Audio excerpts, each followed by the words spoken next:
ഒരു second generation ബിസിനസ്സുകാരന് ഒരിക്കലും ഫിനാൻഷ്യൽ കൺട്രോൾ ഒരിക്കലും, I mean financial control in the sense spending control അല്ല ഞാൻ പറയുന്നത്, financial yes freedom basically yes. അവർ ശരിക്കും ഒരു ജോലിക്കാരനെ പോലെ തന്നെയായിരിക്കും സ്റ്റാർട്ട് ചെയ്യുക, ഓപ്പറേഷണൽ സൈഡിലും കാര്യങ്ങളല്ല. ഫിനാൻഷ്യൽ സെക്കൻഡ് ജനറേഷൻ വരുന്നത് ഇന്ന് ഒരു തലയുള്ള മനുഷ്യനാ, 10 തലയുള്ള രാവണനാവണമെങ്കിൽ AI തന്നെ അതിന്റെ കറക്റ്റ് ഫിറ്റ് AI ആണ്.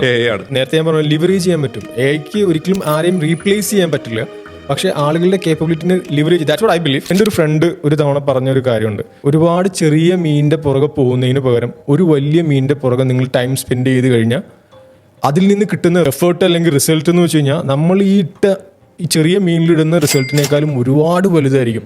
May be it takes more time, but when it returns you it's massively huge. പഴയ ആളുകൾ എന്നും ഒരു ഓഫിനെ കുറിച്ചൊന്നും ആരും അങ്ങനെ ചിന്തിക്കില്ല. എല്ലാ ദിവസവും എനിക്ക് വർക്ക് ചെയ്യണം, അങ്ങനെ ഒരു ചിന്ത പഴയ ഒരു ആളുകളിൽ ഞാൻ ശരിക്കും കണ്ടിട്ടുണ്ട്. ഇത് എൻ്റെ ഫാദർ ആയാലും അങ്ങനെ തന്നെയാണ്, ഫുൾ 7 ദിവസവും പുള്ളി ബിസിനസ്സിന് വേണ്ടിയിട്ടുണ്ടാവുമെന്ന് പറഞ്ഞു. പക്ഷേ ഇപ്പോൾ ആളും ഇങ്ങനെ വന്നു കഴിഞ്ഞപ്പോൾ ഒരു സോഫ്റ്റ്വെയറും അങ്ങനെ നമ്മുടെ കമ്പനിയിൽ അങ്ങനത്തെ ഒരു കൾച്ചർ വന്നിട്ടുണ്ട്. ഹലോ എവ്രിവൺ, ഞാൻ സനൂപ്.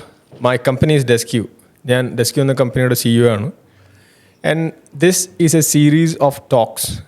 നമ്മൾ കുറച്ച് പ്രോമിനൻ്റ് ആയിട്ടുള്ള ഫിഗേഴ്സിന്, എസ്പെഷ്യലി CEOs അങ്ങനെയുള്ള ആളുകളെ കൊണ്ടുവന്ന് അവരുടെ ഒരു എക്സ്പീരിയൻസ് ഷെയർ ചെയ്യുന്ന ഒരു ഷോയാണിത്. Today we have mister Jubilant. എൻ്റെ ഒരു സുഹൃത്തും സ്വാമീസ് കറി പൗഡറിൻ്റെ CEOയുമാണ് അദ്ദേഹം. സ്വാമീസിനെ കുറിച്ച് പറയുകയാണെങ്കിൽ ഇന്ത്യയിലും തമിഴ്നാട്ടിലും അടക്കം ഒട്ടനേകം കസ്റ്റമേഴ്സിനെ ഹാപ്പി ആയിട്ട് കറി സ്പൈസ് ഇൻഡസ്ട്രിയിൽ നിലനിന്ന് വരുന്നൊരു കമ്പനിയാണ് സ്വാമീസ്. അതുപോലെ തന്നെ ലാർജസ്റ്റ് തേർഡ് പാർട്ടി മാനുഫാക്ചറാണ് Swamy's curry powder. So I'm very glad to invite my friend and also the CEO of Swami's brand, Mr. Jubilant. Welcome to the show, Jubilant. Thank you. Jubilant. Yes, Anu, parayyu. So welcome to my show. Yeah, man. Thank you for welcoming me. Sure. Yes. So Jubilant, ഇന്നിപ്പോൾ നമ്മൾ മെയിനായിട്ട് what I'm expecting is a deep discussion. ഇപ്പോൾ ജുബിലൻ്റ് സ്വാമീസ് എന്ന കറി പൗഡറിൻ്റെ CEO ആണ്, and you R someone who sells product globally. അപ്പോൾ ആ ഒരു journey, അതിന് ആ ഒരു ബ്രാൻഡിൻ്റെ ഒരു ഇൻസൈറ്റ്സ് കാര്യങ്ങളാണ് മെയിൻലി ഒരു ഡിസ്കഷനിൽ ഞാൻ നമ്മുടെ വ്യൂവേഴ്സായിട്ട് പങ്കുവയ്ക്കാൻ ഉദ്ദേശിക്കുന്നത്. So obviously my first question and എപ്പോഴും എനിക്ക് ജുബിലനെ കാണുമ്പോൾ ചോദിക്കുന്നത് ആദ്യത്തെ ചോദ്യം ഇതാണ്. ജുബിലന് ശരിക്കും ഒരു സെക്കൻഡ് ജനറേഷനാണ് ബിസിനസ്മാനാണ്. ഞാൻ എൻ്റെ സ്വന്തമായി ഡെസ്ക്യൂ എന്ന ബ്രാൻഡ് ഞാൻ തന്നെ സ്റ്റാർട്ട് ചെയ്തതാണ്. അപ്പോൾ എനിക്ക് അതിലുണ്ടായിരുന്ന ഒരു എക്സ്പീരിയൻസിൽ നിന്നും വളരെ വ്യത്യസ്തമായിട്ട് ഫാദർ ആണെങ്കിലും മറ്റൊരു വ്യക്തി സ്റ്റാർട്ട് ചെയ്ത ബിസിനസ്സിലേക്ക് കടന്നു വന്ന ആളാണ് ജുബിലൻ്റ്. അപ്പോൾ അത് എങ്ങനെയായിരുന്നു ആ എൻട്രി? അത് സ്മൂത്തായിരുന്നോ? അതിനെക്കുറിച്ച് ആ ഒരു സ്റ്റോറി ഒന്ന് പങ്കുവയ്ക്കാമോ? ഉറപ്പായിട്ടും. ഞാനിത് പലവരുടെ അടുത്തും പറഞ്ഞിട്ടുള്ള കാര്യമാണ്. ഞാൻ ആക്ച്വലി ജനിച്ച് വളർന്നത് തന്നെ ഒരു കർഷക കുടുംബത്തിലാണ്. എൻ്റെ നാടായാലും ഒരു ഫാമിംഗ് ഡിപ്പെൻഡൻറ്റ് വില്ലേജാണ്. അയിരൂർ എന്ന് പറയുന്ന നമ്മുടെ എറണാകുളം ജില്ലയുടെ ഏറ്റവും അറ്റത്ത് കിടക്കുന്ന ഒരു ചെറിയൊരു ഗ്രാമമാണ്. അപ്പോൾ അവിടെ ഏറ്റവും എൻ്റെ ഫാമിലി മാത്രമല്ല എല്ലാവരും ഡിപ്പെൻഡ് ചെയ്തിരുന്നത് ഫാമിംഗ് ആണ്. നോക്കിക്കഴിഞ്ഞ് കഴിഞ്ഞാൽ ചേനയുണ്ടാവും, നെല്ലുണ്ടാവും, അതേപോലെ തന്നെ പല ടൈപ്പുള്ള പച്ചക്കറികൾ, അങ്ങനെയൊക്കെ ഒരു ഫാമിംഗ് ആയിട്ട് അവരുടെ വരുമാന മാർഗം കൊണ്ടുവന്നിരുന്ന ഒരു ഹിസ്റ്ററിയാണ് ശരിക്കും അയിരൂരിനുള്ളത്.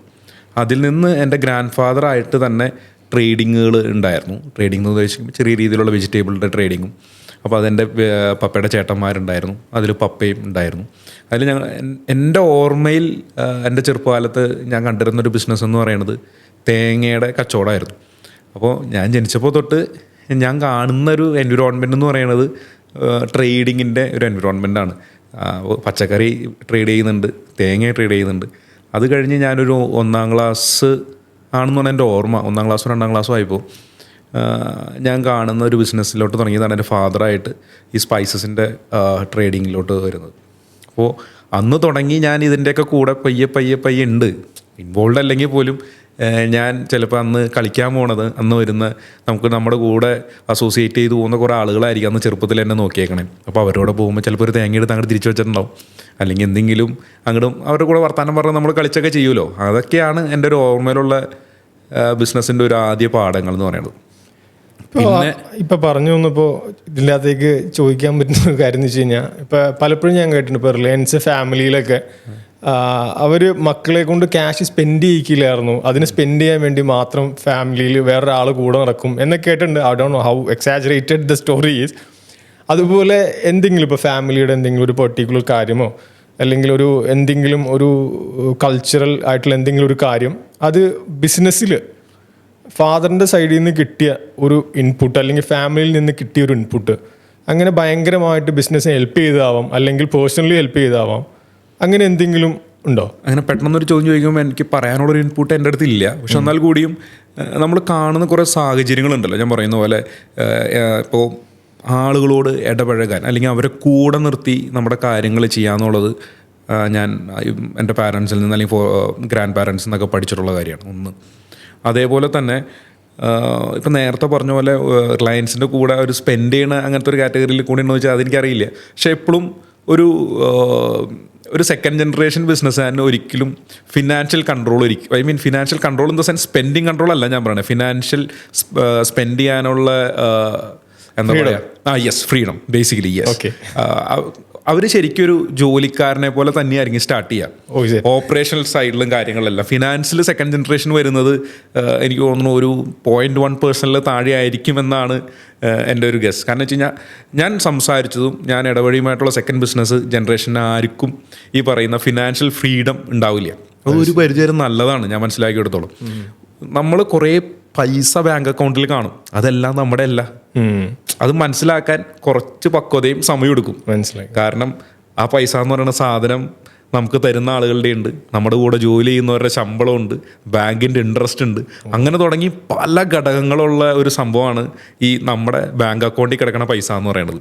ഒരു സെക്കൻഡ് ജനറേഷൻ ആദ്യമായിട്ട് വന്ന് കാണുമ്പോൾ അവൻ കാണുന്നത് ഭയങ്കര പൈസ, ബാങ്ക് ബാലൻസ് എടുത്തിട്ട് അങ്ങോട്ട് സ്പെൻഡ് ചെയ്യും, കൊടുക്കാനുള്ളവരുടെ കാര്യമെല്ലാം മറക്കും. ആ ഒരു പക്വത വരാൻ വേണ്ടിയിട്ടാണ് ആണെന്ന് എനിക്ക് തോന്നുന്നു മിക്ക സെക്കൻഡ് ജനറേഷനും ഈ ഫിനാൻഷ്യൽ ഫ്രീഡം ഒരു കൺസ്ട്രെയിനായിട്ട് ഒരു അവരുടെ എന്താ പറയുക പ്രൊമോട്ടേഴ്സ് അല്ലെങ്കിൽ അവർ കയ്യിൽ പിടിച്ചേക്കുക. യെസ്, പാരൻസ്, ബേസിക്കലി പാരൻസ് ആവാം, പ്രൊമോട്ടേഴ്സ് ആവാം, അല്ലെങ്കിൽ may be relatives, may be it's A family business ആണെങ്കിൽ പപ്പയുടെ ചേട്ടനിയന്മാർ അങ്ങനെയുള്ളവരൊക്കെ ആണെങ്കിൽ എല്ലാവരും ആ ഒരു പാർട്ട് അവർ പിടിച്ചേക്കണം. എൻ്റെ മെയിൻ കാരണം അതായിരിക്കും എന്നാണ് എൻ്റെ വിശ്വാസം. ശരിക്കും ഇതിപ്പോൾ എന്നെയൊക്കെ സംബന്ധിച്ചിടത്തോളം ഭയങ്കര കോൺട്രഡിക്ടറിയാണ്.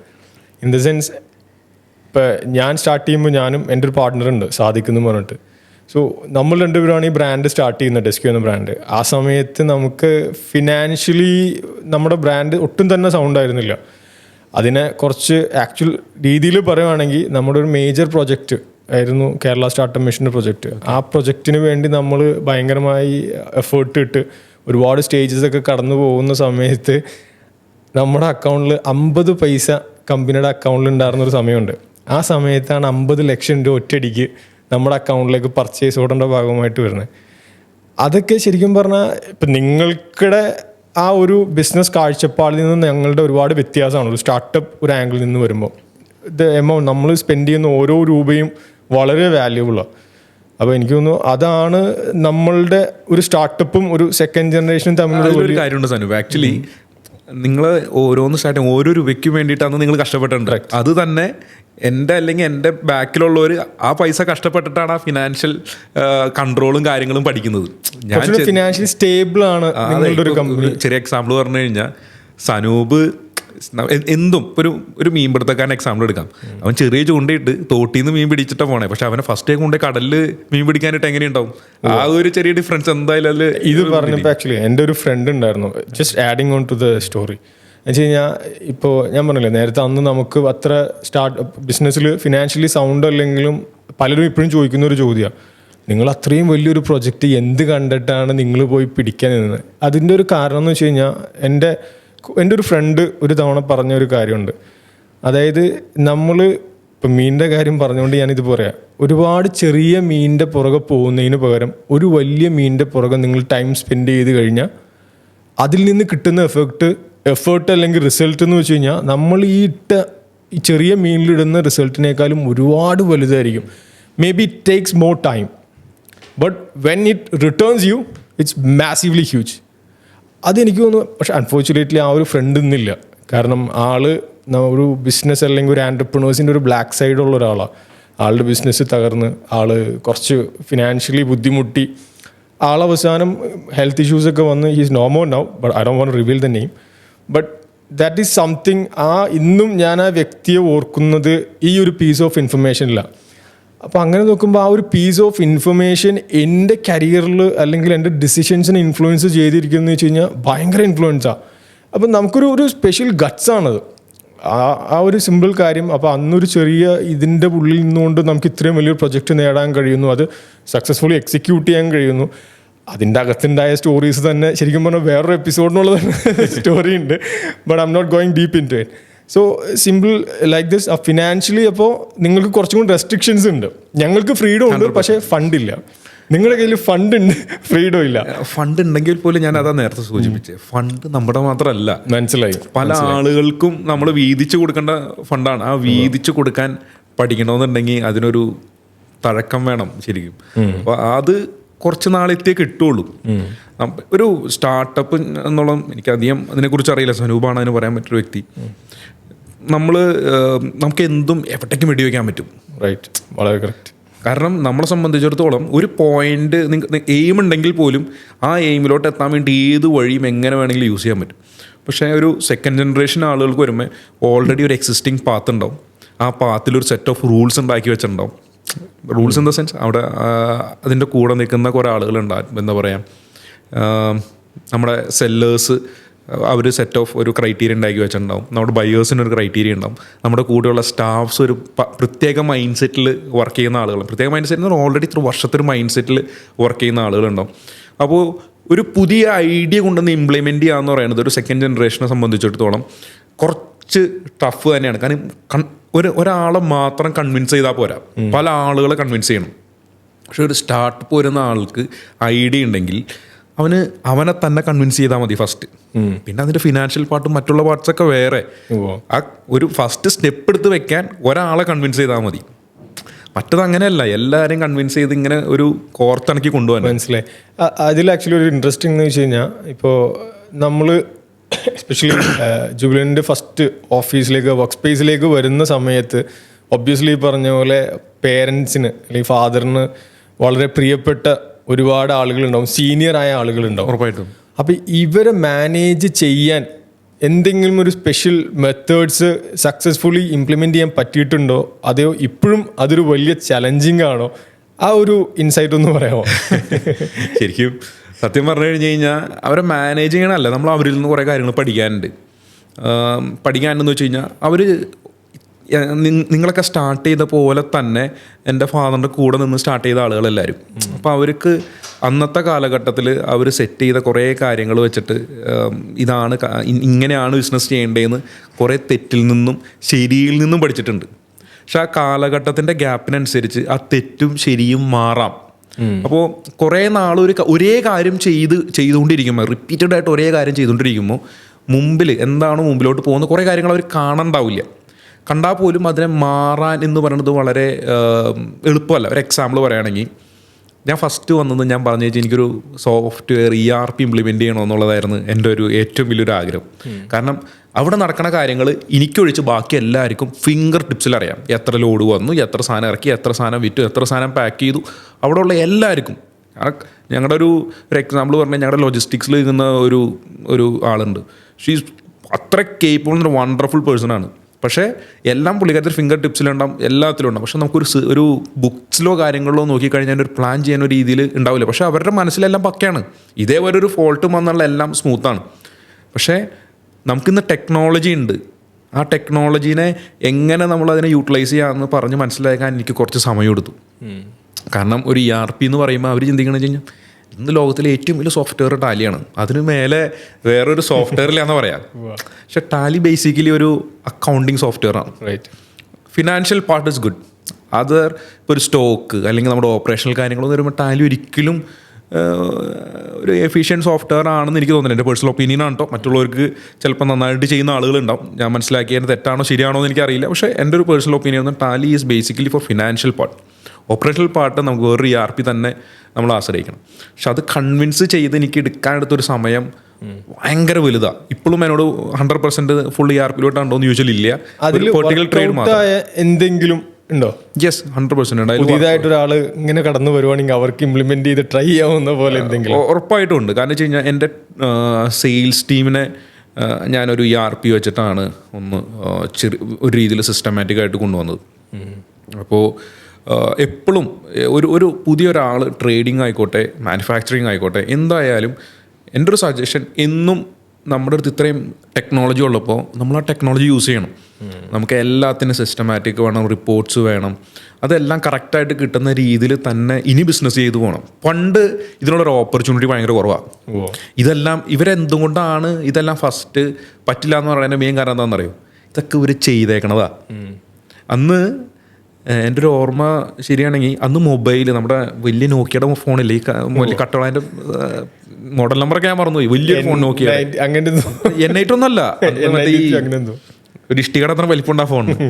അന്ന് ആ ഫോണിന് ഏകദേശം 10 രൂപ 12 രൂപയൊക്കെ വിലയുണ്ടെന്ന് തോന്നുന്നു കേട്ടോ. അന്നത്തെ 10 രൂപ 12 രൂപക്കാണ് വിലയുണ്ട്. അന്നത്തെ സമയത്ത് ഒരു ഇതേപോലെ ബില്ലിങ്ങും സോഫ്റ്റ്വെയർസും ഒക്കെ അന്ന് ഇംപ്ലിമെൻ്റ് ചെയ്തിട്ടുണ്ട്. അന്ന് ഇംപ്ലിമെൻ്റ് ചെയ്ത് അന്ന് ഫെയിലിയറായി ചാക്കിൽ കെട്ടി ഈ പറഞ്ഞ ഇലക്ട്രോണിക് സാധനങ്ങൾ കൊണ്ടുപോയി കളയണത് ഞാൻ മുമ്പിൽ കണ്ടിട്ടുണ്ട്. പക്ഷെ അന്ന് അതിൻ്റെ സ്റ്റാർട്ടിങ് ആയിരുന്നു, എക്സ്പെരിമെൻ്റൽ ടൈമായിരുന്നു അതൊക്കെ. അപ്പം കാലഘട്ടത്തിന് മുമ്പേ ഇവർ ഇതൊക്കെ ട്രൈ ചെയ്തു. ഇപ്പം ഞാനിന്ന് പറയണ കാര്യങ്ങൾ അന്ന് ഇവരെല്ലാം ചെയ്തേക്കണതാണ്. അപ്പം അന്നത്തെ ഒരു ഫെയിലിയറൊക്കെ ഇവരുടെ മനസ്സിൽ ഇതുണ്ടാവും. അതാണ് ഇവർ ഫസ്റ്റ് നമ്മളൊരു പുതിയ കാര്യം പറയുമ്പോൾ എപ്പോഴും അവർ റിലേറ്റ് ചെയ്യണത് ഏതാ ഫെയിലിയറിലേക്ക്. അല്ലെങ്കിൽ ആ ടെക്നോളജി എന്ന് പറയുമ്പോൾ അത് കഴിഞ്ഞൊരു ടെക്നോളജി വളർന്നത് ലൈറ്റ്നിങ് സ്പീഡാണ്. ചെറിയ മാറ്റമൊന്നുമല്ല. ഇത്രയും വലിയ ഫോണിൽ നിന്ന് മടക്കി പോക്കലിടുന്ന ഫോണും വാച്ചായിട്ട് കൊണ്ടുനടക്കാൻ പറ്റുന്ന ഫോണിലേക്ക് വരെ ടെക്നോളജി മാറിക്കഴിഞ്ഞു. അപ്പോൾ ആ ഒരു മാറ്റം മനസ്സിലാക്കാമെന്ന് പറയുന്നത് അത്ര എളുപ്പമല്ല. ഇപ്പം എൻ്റെ ജൂനിയേഴ്സ് പല സോഷ്യൽ മീഡിയ ഹാൻഡിൽസും അല്ലെങ്കിൽ ടെക്നോളജിയും യൂസ് ചെയ്യുന്ന കാര്യങ്ങൾ എനിക്ക് അത്രയും പെട്ടെന്ന് മനസ്സിലാവണമെന്നുണ്ടാവില്ല. നമുക്ക് ഏകദേശമൊക്കെ മനസ്സിലാവുമെങ്കിൽ പോലും അത്രയും ഡീപ്പായിട്ട് അതിനെ ചിന്തിക്കാൻ പറ്റണമെന്നുണ്ടാവില്ല. ഇന്നലെ നമ്മുടെ ഫ്രണ്ട് നമ്മുടെ ഗ്രീഗറിൻ്റെ മോള് ഇങ്ങനെ ഒരു പ്രാവശ്യം ഇങ്ങനെ ഒരു വർഷം കഴിക്കുമ്പോൾ അവനോട് ചോദിച്ചു എന്ന് പറയണ്ടായി. അപ്പോൾ അപ്പൻ്റെ അടുത്തിരിക്കുന്നത് iPhone 16 അല്ലേ, എനിക്കത് വേണ്ട, എനിക്ക് iPhone 16 Pro Max മതി. ഇതിൻ്റെ ക്യാമറയുടെ ആ കൊച്ച് 1ാം ക്ലാസ്സിലായിട്ടില്ലാന്ന് തോന്നുന്നു. ഇതിൻ്റെ ക്യാമറയുടെ മെഗാ പിക്സലും ക്ലാരിറ്റിയൊക്കെ ഇത്രയുണ്ട്. അപ്പം അത്രയും ജനറേഷനിൽ ആ ചെറിയ ജനറേഷൻ വരെ അതിൻ്റെ ക്യാച്ചിങ് വളരെ സ്ട്രോങ് ആണ് ടെക്നോളജി. അപ്പോൾ നമ്മൾ തന്നെ അവരിൽ നിന്ന് കുറച്ച് പുറകോട്ടാന്ന് പറയുമ്പോൾ നമ്മളെക്കാളും കുറച്ചും കൂടി സീനിയേഴ്സായുള്ള ആളുകൾക്ക് ഇതൊന്നും അക്സെപ്റ്റ് ചെയ്യാൻ പറ്റും, അല്ലെങ്കിൽ മനസ്സിലാക്കാൻ പറ്റും. ആ ഒരു ഗ്യാപ്പ് എന്നും ഈ പറയുന്ന നമ്മുടെ ടെക്നോളജി ഇംപ്ലിമെന്റേഷൻ എനിക്ക് തോന്നുന്നു കുറച്ചും കൂടെ ഇവരുടെ മൈൻഡിലുള്ള ആ ഒരു ഫെയിലിയറിനെ ബ്രേക്ക് ചെയ്തിട്ട് ഒരു വിഷ്വലി അല്ലെങ്കിൽ ഇവരായിട്ട് ഇതിന്റെ സക്സസ് ആയിട്ട് പ്രൂവ് ചെയ്ത് കാണിച്ചു കൊടുത്ത ഫാൻസ്. അതെ, വൺസ് ഇത് മാറിക്കഴിഞ്ഞു കഴിഞ്ഞാൽ പിന്നെ അവർക്ക് അതില്ലാണ്ട് നിൽക്കാൻ പറ്റില്ല. ലൈക്ക് നമ്മുടെയൊക്കെ പേരൻസിന്റെ കയ്യിലേക്ക് മൊബൈൽ ഫോൺ കിട്ടിയപ്പോൾ അവർക്ക് അഡിക്ഷൻ വന്നതുപോലെ തന്നെ ഫസ്റ്റ് ഫോൺ എല്ലാവരും പറഞ്ഞു വെച്ചാൽ അത് കൊള്ളില്ലാത്ത സാധനമാണ്, ജീവിതം കളയാൻ പോണ സാധനം. ഇന്ന് ജീവിതം തന്നെ മൊബൈൽ ഫോണാണ്. സോ ഐ തിങ്ക് അപ്പോൾ പുതിയതായി ബിസിനസ്സിലേക്ക് പേരൻസിന്റെ ബിസിനസ്സിൽ നിന്ന് കടന്നു വരുമ്പോൾ ഫസ്റ്റ് നമ്മൾ മനസ്സിലാക്കേണ്ട ഒരു കാര്യം, ഇവരെല്ലാം പേരൻസിന്റെ കൂടെ നിന്ന് വർക്ക് ചെയ്ത ആളുകൾ പലപ്പോഴും കമ്പനിയുടെ നന്മയ്ക്ക് വേണ്ടിയിട്ടായിരിക്കും നമ്മൾ പറയുന്ന പലതും വേണ്ടെന്ന് പറയും. അവരുടെ ഇതിന്റെ നമ്മൾക്ക് അറിയാവുന്ന ഒരു പോസിറ്റീവ് സൈഡിനെ വിഷ്വലി അല്ലെങ്കിൽ അവരെ കൺവിൻസ് ചെയ്യിച്ചെടുക്കുക എന്നുള്ളതാണ് വരുന്ന ആളുടെ ഒരു മേജർ ഉത്തരവാദിത്വം. ഫസ്റ്റ് എപ്പോഴും നമ്മളൊരു 1-2 വർഷത്തേക്ക് എന്താണെന്നുള്ളത് നമ്മൾ 100% മനസ്സിലാക്കാൻ ശ്രമിക്കുക. എന്നിട്ട് അവിടെ എന്തെങ്കിലും ഒരു പെയിൻ പോയിന്റോ അല്ലെങ്കിൽ എന്തെങ്കിലും ഇമ്പ്രൂവ് ചെയ്യാനുള്ള ഏരിയ ഉണ്ടോ എന്നുള്ളത് മനസ്സിലാക്കിയിട്ട് വേണം ഓരോ കാര്യവും സജസ്റ്റ് ചെയ്യാൻ വേണ്ടിയിട്ട്. അല്ലെങ്കിൽ എന്ത് പറ്റുമെന്ന് ചോദിച്ചു കഴിഞ്ഞാൽ നമ്മൾ വെറുതെ ആവശ്യമില്ലാത്ത കുറേ എക്സ്പെൻസിലോട്ട് പോയി നമ്മൾ ഇൻകർ ചെയ്യും. അപ്പം നമുക്കത് ആവശ്യമുണ്ട്. ERP ചില ട്രേഡിൽ ERPയുടെ ആവശ്യം ഉണ്ടാവില്ല. ഇല്ല എന്ന് തോന്നുകയാണെങ്കിൽ അത് ഇംപ്ലിമെൻറ്റ് ആവശ്യമില്ലാന്ന് ഇന്ന് ആവശ്യമുണ്ടോ ഇല്ലയെന്നല്ല നമ്മൾ ചിന്തിക്കേണ്ടത്. അടുത്ത 10 വർഷത്തിനുള്ളിൽ നമുക്ക് എന്ത് വേണം അല്ലെങ്കിൽ ഇങ്ങനെ ആയിരിക്കും എന്നുള്ളൊരു നമ്മളെ കൊണ്ട് ചിന്തിക്കാൻ ഒറ്റയടിക്ക് പോയി നിന്ന് ചിന്തിച്ചിട്ടും കാര്യമില്ല. നമ്മുടെ ബിസിനസ് ഫസ്റ്റ് മനസ്സിലാക്കുക, എങ്ങനെയാണ് അത് നടക്കണേന്ന് മനസ്സിലാക്കുക. അത് കഴിയുമ്പോൾ അടുത്തൊരു 5 വർഷത്തേക്കോ 10 വർഷത്തേക്കോ എങ്ങനെയായിരിക്കും നമ്മുടെ ഇൻഡസ്ട്രി എന്നുള്ളത് ചിന്തിക്കുക. ആ ഇൻഡസ്ട്രി ചേഞ്ചിന് നമുക്ക് ഇന്ന് ആ സോഫ്റ്റ്വെയർ ആവശ്യമുണ്ടോ എന്നുള്ളത് നമ്മൾ സോഫ്റ്റ്വെയറോ ടെക്നോളജിയോ എന്തോ ആയിക്കോട്ടെ, അല്ലെങ്കിൽ എന്തോ ഒരു സ്റ്റെപ്പ് നമ്മൾ എടുക്കുന്നൊരു ഡിസിഷൻ ആവശ്യമുണ്ടോ എന്ന് മനസ്സിലാക്കിയിട്ട് വേണം നമ്മൾ അതിലോട്ട് ഇംപ്ലിമെൻറ്റ് ചെയ്യാന്ന് പറഞ്ഞാൽ എളുപ്പമല്ല. ഇവരെല്ലാവരെയും കൺവിൻസ് ചെയ്യണം. അതെ, ഒരു പുതിയൊരു ഇത് നമ്മൾ ഫ്ലോറിലേക്ക് ഐ തിങ്ക് ഏറ്റവും നമ്മൾ ബിസിനസ്സിൽ അല്ലെങ്കിൽ ആ ഒരു ലെവലിൽ നിൽക്കുന്നവർക്ക് ഏറ്റവും വലിയ ചലഞ്ചിങ് ആയിട്ടുള്ള കാര്യമാണ്. ബോർഡ് റൂമിലിരുന്ന് പ്ലാൻ ചെയ്യാം, നമുക്ക് പലതും വരച്ചു കൂട്ടും, പക്ഷെ ഫ്ലോറിൽ ഇത് ഇംപ്ലിമെന്റ് ചെയ്യുക അതാണ് സക്സസും. ഉറപ്പായിട്ടും നമ്മൾ മുകളിൽ നിന്ന് പലപ്പോഴും നമുക്ക് കംപ്ലീറ്റ്ലി കൺവിൻസിങ് ആയ കാര്യങ്ങൾ നമ്മൾ താഴോട്ട് പുഷ് ചെയ്യാൻ നോക്കുമ്പോൾ ഭയങ്കരമായ റെസിസ്റ്റൻസ് വരുന്നത് എനിക്കും പേഴ്സണലി ഫീൽ ചെയ്തിട്ടുണ്ട്. അപ്പം ഞാൻ പേഴ്സണലി ചെയ്യുന്ന ഒരു പണി എന്ന് വെച്ച് കഴിഞ്ഞാൽ പലപ്പോഴും സെയിൽസിൻ്റെ സമയത്ത് ഏറ്റവും സുഖം ഞാൻ മനസ്സിലാക്കിയിരിക്കുന്ന കേട്ടോ, നമുക്കൊരു ഏറ്റവും സുഖത്തിൽ സെല്ല് ചെയ്യാവുന്ന ഒരു പ്രൊഡക്റ്റ് എന്ന് വെച്ച് കഴിഞ്ഞാൽ അവരുടെ ഐഡിയ. ഫോർ എക്സാമ്പിൾ ഇപ്പം ഞാൻ ഒരു കസ്റ്റം ഒരു ഫേർണിച്ചർ ക്രിയേറ്റ് ചെയ്യുന്ന സമയത്ത് എപ്പോഴും കസ്റ്റമറിൻ്റെ സൈഡിൽ നിന്നുള്ള ഇൻപുട്സും കാര്യങ്ങളും എടുത്തിട്ട് അവർക്ക് മനസ്സിലുള്ള അല്ലെങ്കിൽ അവരുടെ റിക്വയർമെൻറ്റിനെ നമ്മൾ ഡിസൈൻ ചെയ്തിട്ട് ഇത് വേണോ എന്ന് ചോദിക്കുമ്പോൾ അവർ എടുത്തു കഴിഞ്ഞു. ഏറ്റവും ഈസി ആയിട്ട് സെല്ല് ചെയ്യാവുന്ന ഒരു പോയിൻ്റ് അതാണ്. അപ്പോൾ അതെനിക്ക് തോന്നുന്നു വളരെ ഒരു ഇൻട്രസ്റ്റിംഗ് ആയിട്ടുള്ള കാര്യമായിട്ട് എനിക്ക് തോന്നിയിട്ടുള്ള. ഉറപ്പായിട്ടും നമ്മളത് ചെയ്യണം. ഞാൻ എൻ്റെ ഒരു എക്സാമ്പിൾ പറഞ്ഞു കഴിഞ്ഞാൽ എൻ്റെ പുതിയ പാക്കറ്റ് ഡിസൈൻസ് വന്നു കഴിയുമ്പോൾ ഞാൻ ഫസ്റ്റ് ഒരു ഫീഡ്ബാക്സ് എടുക്കുന്നത് ഇപ്പോൾ ഏത് ടൈപ്പ് ഓഫ് ഒരു എക്സാമ്പിൾ പറയാം. പായസം മിക്സ് പുതിയ പാക്കറ്റ് വന്നപ്പോൾ ഞാൻ എന്ത് ചെയ്തു, എൻ്റെ ഓഫീസിലുള്ള ഫസ്റ്റ് ഒരു ഡിസൈൻ വന്നപ്പോൾ എൻ്റെ ഓഫീസിലിരിക്കുന്ന എല്ലാവരും കാണിച്ചു. അവരോട് ചോദിച്ചു ഇത് എങ്ങനെയാണ് അഭിപ്രായം ചോദിച്ചു. ഫസ്റ്റ് വന്ന ഡിസൈൻ എല്ലാവരും പറഞ്ഞു സാർ അത് കൊള്ളില്ലാന്ന് പറഞ്ഞു. കൊള്ളില്ലാന്ന് പറഞ്ഞു. അത് കഴിഞ്ഞ് ഞാനത് നേരെ കൊണ്ടുപോയിട്ട് അടിയിൽ നമ്മുടെ പാക്കിങ്ങിനും അങ്ങനെയൊക്കെ നിൽക്കുന്ന നമ്മുടെ സെറ്റ് ഓഫ് ആളുകളോട് ചോദിച്ചു കഴിഞ്ഞപ്പോൾ അവർക്കും അത് ഇഷ്ടമായില്ല. അപ്പോൾ ഇതെന്തുകൊണ്ടാണ് ഇഷ്ടമാവാത്തതെന്നുള്ളത് ഞാനൊന്നിങ്ങനെ ചിന്തിച്ചു. അപ്പോൾ അത് വെച്ച് കഴിഞ്ഞാൽ ഒരു ന്യൂജൻ ഡിസൈനായിരുന്നു. ഡിസൈൻ മോശം ഉണ്ടായിട്ടില്ല, ഡിസൈൻ നല്ല അടിപൊളി ഡിസൈനാണ്. പക്ഷെ അത് അക്സെപ്റ്റ് ചെയ്യാൻ എന്ന് പറയുന്നത് അത്ര എളുപ്പമില്ല. ഒരു ആപ്പി ഫിസിൻ്റെ ഒക്കെ ഡിസൈൻ കണ്ടില്ല. ആപ്പി ഫിസിൻ്റെ ഒരു ഡിസൈൻ ഒരു പായസം മിക്സിൽ വന്നാൽ എങ്ങനെയുണ്ടാവും? പായസം മിക്സിൽ എല്ലാവരും ചിന്തിക്കണമെന്ന് വെച്ച് കഴിഞ്ഞാൽ ഒരു ചെരുവത്തിൽ കുറച്ച് പായസം, അതിൻ്റെ സൈഡിൽ കുറച്ച് ക്യാഷ്നട്ട്, ഇതൊക്കെയാണ് ഇവരുടെ മനസ്സിലുള്ളത്. ആദ്യത്തെ പ്രാവശ്യം ഞാനിത് കാണിച്ചു കൊടുത്തു, അവർക്ക് ഇഷ്ടമായില്ല. അപ്പോൾ അത് കഴിഞ്ഞപ്പോൾ എനിക്ക് മനസ്സിലായി ഡിസൈൻ നല്ലതാണ്, പക്ഷെ ഇതിനെ പ്രസൻറ്റ് ചെയ്യേണ്ട രീതി ഒന്ന് മാറ്റണം. അപ്പം ഞാനിതിനെന്ത് ചെയ്തു, ചെറിയൊരു മോക്കപ്പ് പോലെയൊക്കെ സെറ്റ് ചെയ്ത് കൊണ്ടുവന്ന് കാണിച്ചു. നമ്മുടെ പ്രൊഡക്റ്റും വേറൊരു പ്രൊഡക്റ്റും കൂടി ഒരുമിച്ച് വെച്ച് കാണിച്ചു. അപ്പോൾ ഒരു പറഞ്ഞു കൊള്ളാട്ടോ, ആ കളർ കൊള്ളാം, ചുമപ്പ് കൊള്ളാം. അവർക്ക് ഫുള്ളായിട്ട് പറഞ്ഞു തരാറില്ലെങ്കിൽ ആ കളർ കൊള്ളാം. അപ്പോൾ അവരെ രണ്ടും കൂടി ഡിഫറൻസ് ഞാൻ കാണിച്ചു. അവർ എന്തുകൊണ്ടാണ് ആ സാധനം കടിച്ചു കഴിഞ്ഞാൽ അവർ സ്ഥിരമായിട്ട് കണ്ട ഒരു ഡിസൈൻ അല്ലാത്തതുകൊണ്ട് അവർ പറഞ്ഞത് കൊള്ളില്ല എന്ന് പറഞ്ഞു. പക്ഷെ രണ്ടിനെ കമ്പാരിസൺ ചെയ്ത് ഞാനൊരു ദൂരത്ത് വെച്ചിട്ട് ഞാനിങ്ങനെ അവരെ കാണിച്ചു കഴിഞ്ഞപ്പോൾ അവർക്ക് വിഷ്വലി പലതും അവർക്ക് ഒരു തിയററ്റിക്കലി പലതും അറിയായിരിക്കും, പക്ഷെ വിഷ്വലി നമ്മൾ കമ്മ്യൂണിക്കേറ്റ് ചെയ്യുന്നത് ശരിക്കും മനസ്സിലാവും ഭയങ്കരമായിട്ട്. ഇതിൽ ഇപ്പോൾ ഇൻട്രസ്റ്റിംഗ് എന്ന് വെച്ചപ്പോൾ ഞാനൊക്കെ ഫ്ലോറിൽ ഇംപ്ലിമെൻറ്റ് ചെയ്യുന്ന ഒരു ഇതാണ് TPS ടൊയോട്ട പ്രൊഡക്ഷൻ സിസ്റ്റം. അവരിതിൽ പറയുന്ന ഒരു മെയിൻ സാധനമാണ് എന്ത് കാര്യം ആയിക്കോട്ടെ അത് വിഷ്വലി പ്രസൻറ്റ് ചെയ്യുക. കാരണം ആ വിഷ്വൽസിൻ്റെ നമ്മൾ മാർക്കറ്റിങ്ങിൽ വീഡിയോസിൻ്റെയൊക്കെ ചെയ്യുന്ന പോലെ തന്നെ ഒരു ഇമ്പോർട്ടൻറ്റ് സാധനമാണ് ആ വിഷ്വൽസിൻ്റെ ഒരു ഇമ്പോർട്ടൻസ്. അപ്പോൾ ഇപ്പോൾ ജുബിലൻറ്റിൻ്റെ കേസിൽ പറഞ്ഞ പോലെ തന്നെ നമ്മൾ പലതും വിഷ്വലി അവരെ കാണിച്ച് അവരുടെ സജഷൻസ് എടുത്ത് നമ്മളൊരു സാധനം കൊണ്ടുവന്നിട്ട് ഫ്ലോറിലേക്ക് കൊടുക്കുവാണെങ്കിൽ അത് അവരുടെ ഐഡിയ. അപ്പോൾ പലപ്പോഴും ഞാൻ ആ നേരത്തെ പറഞ്ഞ റെസിസ്റ്റൻസ് അവിടെ ഉണ്ടാവില്ല, ഭയങ്കരമായിട്ട് വ്യത്യാസം വരും. എനിക്കും ഫീൽ ചെയ്യുന്ന വെച്ച് കഴിഞ്ഞാൽ നമ്മൾ അങ്ങനെ അവരുടെ അടുത്ത് നിന്ന് അഭിപ്രായം എടുത്തിട്ട് നമ്മൾ അതിനെ നമുക്കും വേണ്ട രീതിയിൽ അതിനെ ഒന്ന് മോൾഡ് ചെയ്ത് അവരുടെ കയ്യിലേക്ക് കൊടുത്താൽ പിന്നെ അവരാണ് അതിൻ്റെ അഡ്വക്കേറ്റ്സ്. നമ്മൾ അത് ഇത് ചെയ്യുക എന്ന് പറയേണ്ട കാര്യമില്ല. അവർ തന്നെ ചെയ്യാത്തവരെ ഡിറ്റക്ട് ചെയ്ത് അത് ചെയ്യും. അപ്പോൾ അത് that is one interesting fact. നമ്മൾക്ക് രണ്ടും കോമൺ ആയിട്ട് നിൽക്കുന്ന ഒരു ഫാക്റ്റാണത്. അപ്പോൾ നമ്മളുടെ യങ്ങർ ജനറേഷൻ നമ്മുടെയൊക്കെ വർക്ക് സ്പേസസിലേക്ക് കയറി വരിക. അപ്പോൾ ഫോർ എക്സാമ്പിൾ കഴിഞ്ഞ ദിവസം ഞാൻ ഒരു ഇൻ്റർവ്യൂ എടുത്തു. ഒരു she is like around between 20 to 25 ആ ഒരു ഏജ് ഗ്രൂപ്പിൻ്റെ അകത്താണ്. ആള് വന്ന് നമ്മളൊരു ടിപ്പിക്കൽ എക്സ്പെക്റ്റ് ചെയ്യുന്ന ഒരു കാൻഡിഡേറ്റിനെ പോലെയല്ല ആൾ വരുന്നത്. ഷീ ഈസ് ഹൈലി ഫാഷനബിൾ, ഭയങ്കര സ്റ്റൈലിഷ് ആയിട്ട്. ബട്ട് ദാറ്റ്സ് ഓക്കെ, ഒബ്വിയസ്ലി നമുക്ക് അക്സെപ്റ്റ് ചെയ്യാവുന്ന കാര്യമാണ്. പക്ഷേ നമ്മൾ അപ്പുറം ഇരുന്ന് സംസാരിക്കുമ്പോൾ എപ്പോഴും ഞാൻ പേഴ്സണലി ഒരു ആൾ നോക്കുന്ന മെയിൻ കാര്യം ആറ്റിറ്റ്യൂഡാണ്. നമുക്ക് എന്തും പഠിപ്പിച്ചെടുക്കാം, ശരിക്കും പറഞ്ഞാൽ എത്ര കോംപ്ലിക്കേറ്റഡ് ടാസ്ക് ആയിക്കോട്ടെ പഠിച്ചെടുക്കാം, പക്ഷേ ആറ്റിറ്റ്യൂഡ് കറക്റ്റ് ആവണം, അത് മാത്രമേ ഉള്ളൂ. എനിക്ക് ഫീൽ ചെയ്തൊരു മെയിൻ കാര്യം എന്ന് വെച്ച് കഴിഞ്ഞാൽ ആളവിടെ വന്നിരിക്കുമ്പോൾ ആളുടെ ഒരു ബോഡി ലാംഗ്വേജ് എൻ്റെ അടുത്ത് ഓപ്പൺ പറഞ്ഞത്. ഷീ സെഡ് ലൈക്ക് KKPT, കിട്ടിയാ കിട്ടി പോയി KKPP. ഞാൻ വിചാരിച്ചൊരു ഇൻ്റർവ്യൂവിന് നമ്മുടെ മുമ്പുള്ള ആളുകളൊന്നും ഇതൊന്നും ഒരു സ്വപ്നത്തിൽ വരും വിചാരിക്കില്ല. ഒരു ഇൻ്റർവ്യൂയുടെ ഫ്രണ്ടിൽ സാർ എൻ്റെ ഒരു മൈൻഡ് സെറ്റ് ഇതായിരുന്നു sir, KKPP. I thought like what is KKPP? And she was like കിട്ടിയാ കിട്ടി പോയാ പോട്ടെ. I don't know what to react. But unfortunately ആൾക്ക് നല്ല നല്ല പ്രസൻറ്റബിൾ ആണ്, ആൾക്ക് ലാംഗ്വേജ് അത്തരം കാര്യങ്ങളിൽ സ്കിൽസ് ഉണ്ട്, പക്ഷെ അവിടെ ആറ്റിറ്റ്യൂഡ് മോശം. ആ ഒരു ആറ്റിറ്റ്യൂഡ് മോശം അങ്ങനത്തെ കുറച്ച് വരുമ്പോൾ ഞാൻ ചോദിക്കാൻ വന്ന കാര്യം ഇത്. ഇപ്പം ഇങ്ങനെയുള്ള ആളുകളെ ജുബിലൻറ്റിൻ്റെ ഡേ ടു ഡേ ഒരു CEO ലെവലിൽ നിന്ന് കാണുമ്പോൾ അങ്ങനെ ഫേസ് ചെയ്തിട്ടുണ്ടോ ആരെങ്കിലും, അല്ലെങ്കിൽ അങ്ങനെ വരുന്ന വാട്ട് യു തിങ്ക്? ഇങ്ങനെയുള്ള കാര്യങ്ങൾ ഞാനും ഫേസ് ചെയ്തിട്ടുണ്ട്. പക്ഷേ അവർ ജോലിക്ക് ഇൻ്റർവ്യൂവിന് വരാനും എല്ലാവർക്കും ഭയങ്കര ഇൻട്രസ്റ്റ് ആണ്. അവരും ജോലിക്ക് വരും. അത് കഴിഞ്ഞ് ലാസ്റ്റ് ചോദ്യം എന്തായിരിക്കും എന്നറിയോ? സാർ എത്ര ദിവസം ലീവ് ഉണ്ട്? ഫസ്റ്റത്തെ ഒരു ചോദ്യം അതാ. റൈറ്റ്. ഞാൻ ചോദിച്ചു, ജോലി ഞാൻ തന്നില്ലല്ലോ, അതിനു മുമ്പ് എങ്ങനെ ലീവിലായി അന്വേഷിക്കട്ടെ? അല്ല, എനിക്ക് സാറ്റർഡേ സൺഡേ എന്തായാലും വരാൻ പറ്റില്ല. അപ്പം ഞാൻ ചോദിച്ചു, സാറ്റർഡേ സൺഡേ ഞാൻ ട്രിപ്പ് പോവും. അപ്പോൾ അത് കഴിഞ്ഞ് പിന്നെ കാലത്ത് എപ്പോഴാണ് സാറേ സമയം?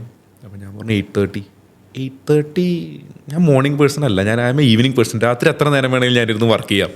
അപ്പോൾ ആളുകൾ ജനറേഷൻ അനുസരിച്ചിട്ട് അവരുടെ ടേസ്റ്റ് ആൻഡ് പ്രിഫറൻസിൽ ചേഞ്ചസ് വരുന്നുണ്ട്. അപ്പോൾ അതൊക്കെ എങ്ങനെ ഞാൻ നിൽക്കുന്ന ഒരു മാനുഫാക്ചറിങ് ഇൻഡസ്ട്രിയാണ്, അതേപോലെ സനൂപും മാനുഫാക്ചറിങ് ഇൻഡസ്ട്രിയിലാണ്. അതിലോട്ട് എങ്ങനെ ഇത് ഇംപ്ലിമെൻറ്റ് ചെയ്യാൻ പറ്റുമെന്ന് ചോദിച്ചു കഴിഞ്ഞാൽ എനിക്കറിയില്ല. കാരണം വെച്ച് കഴിഞ്ഞാൽ ഇതുവരെ എനിക്കറിയാൻ പാടില്ല. പക്ഷേ ഇവരെ ഞാൻ ടാക്കിൾ ചെയ്ത് വരുന്നുള്ളൂ. കാരണം പുതിയ ആളുകൾ നമ്മൾ വരുമ്പോൾ അവരിൽ നിന്ന് കുറേ കാര്യങ്ങൾ നമ്മൾ പഠിക്കുന്നുണ്ട്. പക്ഷെ വൺസ് അവർ വന്ന് ഓൺ ബോർഡ് ചെയ്ത് കുറച്ച് നമ്മുടെ ഇതിലോട്ട് എത്തിക്കഴിയുമ്പോൾ അവരുടെ ഒരു ഇത് മാറും. കാരണം അവർ കോളേജിൽ പഠിച്ചു. പണ്ടെന്ന് പറയുന്നത് വെച്ച് കഴിഞ്ഞാൽ കോളേജ് ലൈഫ് എന്നൊക്കെ പറഞ്ഞ എന്തോരം ഇതുണ്ടെന്ന് അറിയില്ല. കാരണം അന്ന് കഷ്ടപ്പാടും കാര്യങ്ങളും എല്ലാ ഫാമിലിയിലുണ്ട്. അപ്പോൾ ചിലപ്പോൾ കോളേജിൽ പഠിക്കുന്ന സമയത്ത് അവൻ വേറെ എന്തെങ്കിലും പണിക്ക് പോകും, അങ്ങനെ കാര്യങ്ങളൊക്കെ ഉണ്ട്. ഇന്ന് കോളേജിൽ പഠിക്കുന്ന ഒരുവിധം പിള്ളേരും പാരൻസിൻ്റെ സപ്പോർട്ടോടെയാണ് ചെയ്യുന്നത്. അപ്പോൾ അവരുടെ മെയിൻ എൻ്റർടൈൻമെൻറ്റ്സ് എന്താ? സിനിമയ്ക്ക് പോവുക, ടൂർ പോവുക. അതൊക്കെ നമ്മളും ചെയ്തു വന്നേക്കണുള്ളതാണ്. കാരണം എന്നെ സംബന്ധിച്ചിടത്തോളം, സനൂപിനെ സംബന്ധിച്ചിടത്തോളം ആയാലും നമ്മളൊന്നും കോളേജിൽ ജോലി ചെയ്ത് വന്നിട്ടുണ്ടോ? സനൂപ് കോളേജിൽ പഠിക്കുമ്പോൾ ജോലി ചെയ്തിട്ടുണ്ട്, എനിക്കറിയില്ല. പാർട്ട് ടൈം ചെയ്തിട്ടുണ്ട്. ഞാൻ ചെയ്തിട്ടില്ല. അപ്പം അന്നും ഞാൻ ഇതേപോലെ തന്നെ പോയിരുന്നു. പക്ഷെ വൺസ് നമ്മളിതിൽ വന്നു കഴിയുമ്പോൾ ഒരു കുറച്ച് നാൾ കഴിയുമ്പോൾ അത് മാറും. കാരണം അവർ ആദ്യമായിട്ടൊരു ജോലിക്ക് അപ്ലൈ ചെയ്യുമ്പോൾ അവരുടെ മനസ്സിൽ കുറേ സംഭവങ്ങളുണ്ട്. ജോലി കിട്ടിയിട്ട് വേണം എനിക്ക് മറ്റേ കോളേജിൽ ജോയിൻ ചെയ്തപ്പോൾ എനിക്ക് പങ്കടിച്ച് പുറത്തേക്ക് പോകണമെന്ന് ആ ചിന്തയായിരിക്കും മിക്ക ആളുകൾക്കും. അതിൽ നിന്ന് മാറി വരാൻ സമയമെടുക്കും. ഇതിൽ just adding on to it എന്ന് വെച്ച് കഴിഞ്ഞാൽ, ഞാൻ എവിടെയോ കേട്ടൊരു കാര്യമുണ്ട്, youth is not useless, youth is being used less. ഉറപ്പായിട്ടും സത്യം. ഇതിലിപ്പോൾ എൻ്റെ പെട്ടെന്ന് മനസ്സിൽ വന്നൊരു സ്റ്റോറി ഉണ്ട്. ഒരു ദിവസം ഞാൻ was just driving my car. ഞാൻ പോകുന്ന വഴിക്ക് തലയിലൊക്കെ കളറൊക്കെ ചെയ്ത് നമ്മൾക്ക് ഫ്രീക്ക് ലുക്ക് എന്ന് പറയുന്ന പോലത്തെ 2 പിള്ളേർ ബൈക്കിൽ വരുന്നു. അവർ പെട്ടെന്ന് ബൈക്ക് നിർത്തി ഒരു സൂപ്പർ മാർക്കറ്റ്, ചെറിയൊരു മാർക്കറ്റ് കടയിൽ കയറിയിട്ട് ദേ boat A packet of biscuit. എന്നിട്ട് പുറത്ത് വന്നിട്ട് അവരവിടെ ഉണ്ടായിരുന്ന സ്ട്രീറ്റ് ഡോഗിന് ആ ബിസ്ക്കറ്റ് കൊടുക്കുക. ആക്ച്വലി ആ ഒരു രാവിലെ ഞാൻ ആ കണ്ട കാഴ്ച ദാറ്റ് മെയ്ഡ് മൈ ഡേ. നമ്മൾ പലപ്പോഴും ഒരു നമ്മൾ മാറ്റി നിർത്തിയേക്കാകുന്ന ഒരു ലുക്കിലുള്ള 2 കുട്ടികളാണത്. പക്ഷെ അവർ ചെയ്ത ആ ഒരു നന്മ എന്ന് പറയുമ്പോൾ, അപ്പോൾ അതുകൊണ്ട് തന്നെ എനിക്ക് തോന്നുന്നു എപ്പോഴും അന്ന് ഞാൻ കറുത്ത മഷിയിൽ എഴുതി കുറിച്ച വാക്കാന്ന് വെച്ച് കഴിഞ്ഞാൽ, നമ്മൾ പിള്ളേരെ don't judge the new generation from the way they look. അവരെ മനസ്സിലാക്കാൻ തോന്നുന്നു. ഇപ്പം നേരത്തെ ഞാൻ പറഞ്ഞപ്പോഴും ആൾ എങ്ങനെ വന്നു എന്നുള്ളത് എനിക്ക് പ്രശ്നം ഉണ്ടായിരുന്നില്ല. പക്ഷെ അയാളുടെ ആറ്റിറ്റ്യൂഡ് വരുമ്പോഴാണ്, അവിടെയാണ് നമ്മൾ, ഞാനും ജുബിലിൻ്റെ മടങ്ങുന്ന ഒരു ബിസിനസ് റൺ ചെയ്യുന്ന ഏതൊരു ആൻറ്റർപ്രനേഴ്സും ഫേസ് ചെയ്യാൻ പോകുന്ന one of the major challenge face ചെയ്തുകൊണ്ടിരിക്കുന്നുണ്ട്. കാരണം വെച്ച് കഴിഞ്ഞാൽ ലാസ്റ്റ് 2 years ആയിട്ട് HR-ൻ്റെ നമ്മളൊരു ജേർണൽസൊക്കെ വായിച്ചു തുടങ്ങിക്കഴിഞ്ഞാൽ how to manage Gen Zs in the work environment എന്നുള്ളതാണ് അവരുടെയൊക്കെ ഒരു മെയിൻ ടോപ്പിക്കായിട്ട് വരുന്നത്. ഇപ്പോൾ നമ്മൾ മാത്രമല്ല, ടോപ്പ് കമ്പനീസ് വരെ സ്ട്രഗിൾ ചെയ്യുന്നത് അവരെ മനസ്സിലാക്കാൻ വേണ്ടിയിട്ടാണ്. അവരെ മനസ്സിലാക്കാൻ പറ്റുന്നില്ല എന്നുള്ളതാണ് ആക്ച്വലി നമ്മളെപ്പോലുള്ള ആളുകൾക്ക് ഒരു ബാക്ക്ലോഗായിട്ട് അല്ലെങ്കിൽ ബാക്ക്ലാഗായിട്ട് വരുന്നത്. അതും ഈ കൊറോണ വന്നതോടുകൂടി ഐ തിങ്ക് അവരുടെ ആ ഒരു വർക്ക് ഫ്ലെക്സിബിലിറ്റി കാര്യങ്ങളൊക്കെ ഭയങ്കരമായി അവർക്ക് വേണം, അല്ലെങ്കിൽ that's what they want. C basically ഞാൻ എൻ്റെ കമ്പനിയിൽ മാക്സിമം വർക്ക് ഫ്ലെക്സിബിലിറ്റി കൊടുക്കാൻ ആഗ്രഹിക്കുന്നതാണ്. അൺലെസ് ഒരു ഫിസിക്കലി അവിടെ ഭയങ്കരമായി ഇൻവോൾവ്മെന്റ് ആവശ്യമില്ലാത്തടത്തോളം കാലം I believe in that work space flexibility. മാനുഫാക്ചറിംഗിൽ അത്ര പോസിബിൾ അല്ല, ബട്ട് മറ്റുള്ള നമുക്ക് ഓഫീസിലും കാര്യങ്ങളിലൊക്കെ വേണമെങ്കിൽ പറ്റാം. അപ്പോൾ അത്തരമാണ് അവരുടെ ഒരു ആവശ്യങ്ങളും വരുന്നത്. പ്രീവിയസ് ജനറേഷൻ ഉണ്ടായിരുന്ന മൈൻഡ് സെറ്റിൻ്റെ കംപ്ലീറ്റ്ലി ഓപ്പോസിറ്റാണ് ആ ഒരു വരുന്ന തലമുറയുടെ expectation. But it's A fact, നമ്മൾ അവരുടെ റിക്വയർമെൻറ്റ്സിൻ്റെ മാർക്കറ്റ് അതാണ്. അവരുടെ പഠിപ്പിച്ച് ഒന്നെങ്കിൽ അവർക്ക് ബോധവൽക്കരണം ചെയ്ത് അവരുടെ നെഗറ്റീവ്സ് എന്ന് തോന്നുന്ന കാര്യങ്ങൾ മാറ്റാൻ നോക്കുക, അല്ലെങ്കിൽ അവർക്ക് വേണ്ട രീതിയിലേക്ക് നമ്മുടെ വർക്ക് സ്പേസസിനെ മാറ്റുക. അതാണ് രണ്ടാമത് പറഞ്ഞ കാര്യമാണ് കുറച്ചുകൂടി ആപ്റ്റ് എന്ന് എനിക്ക് തോന്നുന്നു. കാരണം വെച്ച് കഴിഞ്ഞാൽ കാരണം ഇനിയും വരുന്ന തലമുറ അതേപോലെ തന്നെയായിരിക്കും. ചിലപ്പോൾ മേ ബി അതിനേക്കാളും വേറെ തിങ്കിങ്ങിലായിരിക്കും വരുന്നത്. അപ്പോൾ നമ്മുടെ മുമ്പിലുള്ള തലമുറ എന്താണെന്ന് മനസ്സിലാക്കിയിട്ട് ആ രീതിയിലോട്ട് നമ്മൾ മാറുക എന്നുള്ളതാണ് കറക്റ്റ്. കാരണം ഒന്ന് ചിന്തിച്ച് നോക്കി കഴിഞ്ഞ് കഴിഞ്ഞാൽ നമ്മുടെ മുമ്പിലുള്ള അല്ലെങ്കിൽ നമ്മുടെ സീനിയേഴ്സായിട്ടുള്ള ആളുകൾ ഫോണിനെ കുറ്റം പറഞ്ഞു. പക്ഷെ ഇന്ന് നമ്മൾ ഫോണായിട്ട് അഡാപ്റ്റഡ് ആണ്. ഐ മീൻ നമ്മളല്ല, അവർ അഡാപ്റ്റഡ് ആണ്. നമ്മൾ ഫോൺ യൂസ് ചെയ്തതിനും എല്ലാത്തിനും കുറ്റം പറഞ്ഞ ആളുകൾ ഇന്ന് ഫോണില്ലാണ്ട് ജീവിക്കാൻ പറ്റുന്ന നേരത്തെ പറഞ്ഞ ആ സെയിം തന്നെ. ഇപ്പോൾ നമ്മൾ പറഞ്ഞ എന്താ നേരത്തെ പറഞ്ഞില്ലേ, കിട്ടി പോയാൽ പോയി എന്നാ കൊച്ചു പറഞ്ഞ പോലെ നമ്മൾ അതിനായിട്ട് അഡാപ്റ്റഡ് ആവണം. നമ്മൾ അഡാപ്റ്റഡ് ആവണമെന്ന് വെച്ച് കഴിഞ്ഞാൽ ആ ആറ്റിറ്റ്യൂഡിനെ നമ്മൾ പോസിറ്റീവായിട്ട് തന്നെ എടുക്കുക. അതിനെ കൊണ്ടുവന്നിട്ട് നമ്മൾ അകത്തേക്ക് കൊണ്ടുവന്നു, നമുക്ക് അവരെയും കൊണ്ട് ആ എന്തൊക്കെയാണോ ഡ്യൂട്ടീസ് അതിനനുസരിച്ച് പ്ലാൻ ചെയ്ത് കൊണ്ടുപോവുക. അപ്പോൾ അവരെ അതിൻ്റെ ഇമ്പോർട്ടൻസ് പറഞ്ഞ് മനസ്സിലാക്കുക എന്നുള്ളതാണ്. അവരുടെ കൂടെ നിന്ന് ഫണ്ണായിട്ട് നിന്ന് ആ കാര്യങ്ങളിലേക്ക് ചെയ്തു പോവുകയാണെങ്കിൽ ഒരു പരിധി വരെ ഈ പറഞ്ഞ ജെൻസീസിനെയൊക്കെ നമുക്ക് ടാക്കിൾ ചെയ്യാൻ പറ്റും. പിന്നെ പഴയ പോലെ ഒരു സ്ട്രെസ്ഫുൾ എൻവിറോൺമെൻ്റൊക്കെ ആളുകൾ എങ്ങനെ എടുക്കും എന്നുള്ളതൊന്നും അറിയില്ല. അതൊക്കെ ശരിക്കും ഒരു ഇഷ്യൂ തന്നെയാണ്. കാരണം ഒരു സെറ്റ് ഓഫ് ഓപ്പറേഷൻസ് നമ്മൾ മാനേജ് ചെയ്യുമ്പോൾ there is always A stress. That is A positive stress anyhow. Because ഒരു പോസിറ്റീവ് സ്ട്രെസ്സിനേക്കാളും ഞാൻ പറയാം, ഒരു ഓട്ട മത്സരത്തിൽ ഓടി ജയിക്കണമെന്നുണ്ടെങ്കിൽ ഒരു സ്ട്രെസ് ഉണ്ട്. ഫുൾ എനർജി എടുത്ത് ഓടണം. അല്ലെങ്കിൽ എൻ്റെ കൂടെ ഓടുന്ന ആളെക്കാളും മുമ്പിൽ എത്തണമെന്നുണ്ടെങ്കിൽ ഒരു എഫേർട്ട് നമ്മൾ ഇട്ടേ പറ്റുള്ളൂ. ആ സെയിം സാധനം തന്നെ എന്തായാലും അതിൽ വരും. പക്ഷേ ഇൻട്രസ്റ്റിംഗ് വെച്ച് കഴിഞ്ഞാൽ, if you consider a problem as a problem, the biggest problem is to solve the problem. I mean, ഞാൻ വിശ്വസിക്കുന്ന ഒരു കാര്യം ഞാൻ എവിടെയോ കേട്ടതാണ്, but I think it's really relevant അല്ലേ? ഉറപ്പായിട്ടും. അപ്പോൾ എസ്പെഷ്യലി ഈ പുതിയ ജനറേഷനൊക്കെ വരുമ്പോൾ അവർക്ക് ഈ സ്ട്രെസ് എന്നൊക്കെ പറയുന്ന ഒരു ചെറിയ പ്രോബ്ലം വരുമ്പോഴത്തേക്കും എടുക്കുന്ന ആ ഒരു tension, I think these are the things നമ്മൾക്ക് നമ്മുടെ കമ്പനിയിൽ കൊണ്ടുവരാവുന്ന കൾച്ചേഴ്സ് കാര്യങ്ങൾ. I think we should more be lenient towards such cultures. ആ കൾച്ചർ അക്സെപ്റ്റ് ചെയ്യാൻ നമ്മൾ സ്റ്റാർട്ട് ചെയ്യണം. ഞാൻ എല്ലാം അക്സെപ്റ്റ് ചെയ്യണം, എല്ലാ രീതിയിലും വേണമെന്നല്ല. അങ്ങനെ നമ്മൾ ഡൈല്യൂട്ട് ചെയ്ത് കഴിഞ്ഞാൽ നമ്മുടെ ചില കാര്യങ്ങളെല്ലാം ബ്രേക്ക് ആവാം, അല്ലെങ്കിൽ പ്രോബ്ലംസ് വരും. പക്ഷേ എല്ലാമല്ല, ഒരു സർട്ടൻ പെർസെൻറ്റേജ് നമ്മളെടുത്ത് നമ്മളവരെ മനസ്സിലാക്കുക എന്നുള്ളതാണ് അതിലൊരു വരുന്നത്. കുറച്ച് അവരെയും കുറഞ്ഞ് രണ്ടും ഒരു മിക്സ് ആയിരിക്കണം. നമ്മളും കുറച്ച് ലീനിയൻസിലോട്ട് വന്ന് കാര്യങ്ങൾ പഠിക്കുക, അവരെയും നമ്മൾ കുറച്ച് കാര്യങ്ങൾ ഇന്നതാണ് അല്ലെങ്കിൽ ഇന്നതാണ് അതിൻ്റെ ഇമ്പോർട്ടൻസ് എന്നുള്ളതൊക്കെ പറഞ്ഞ് മനസ്സിലാക്കി നിർത്താന്നുള്ളതാണ് അതിലൊരു റിവൈൻ ബാക്ക്. ജുബിലൻ്റ് ആക്ച്വലി എന്നാണ് ഈ ഒരു ബിസിനസ്സിലേക്ക് ഇൻവോൾവ്? എത്ര ഇപ്പോൾ ഒരു ഓൾമോസ്റ്റ് 7 years.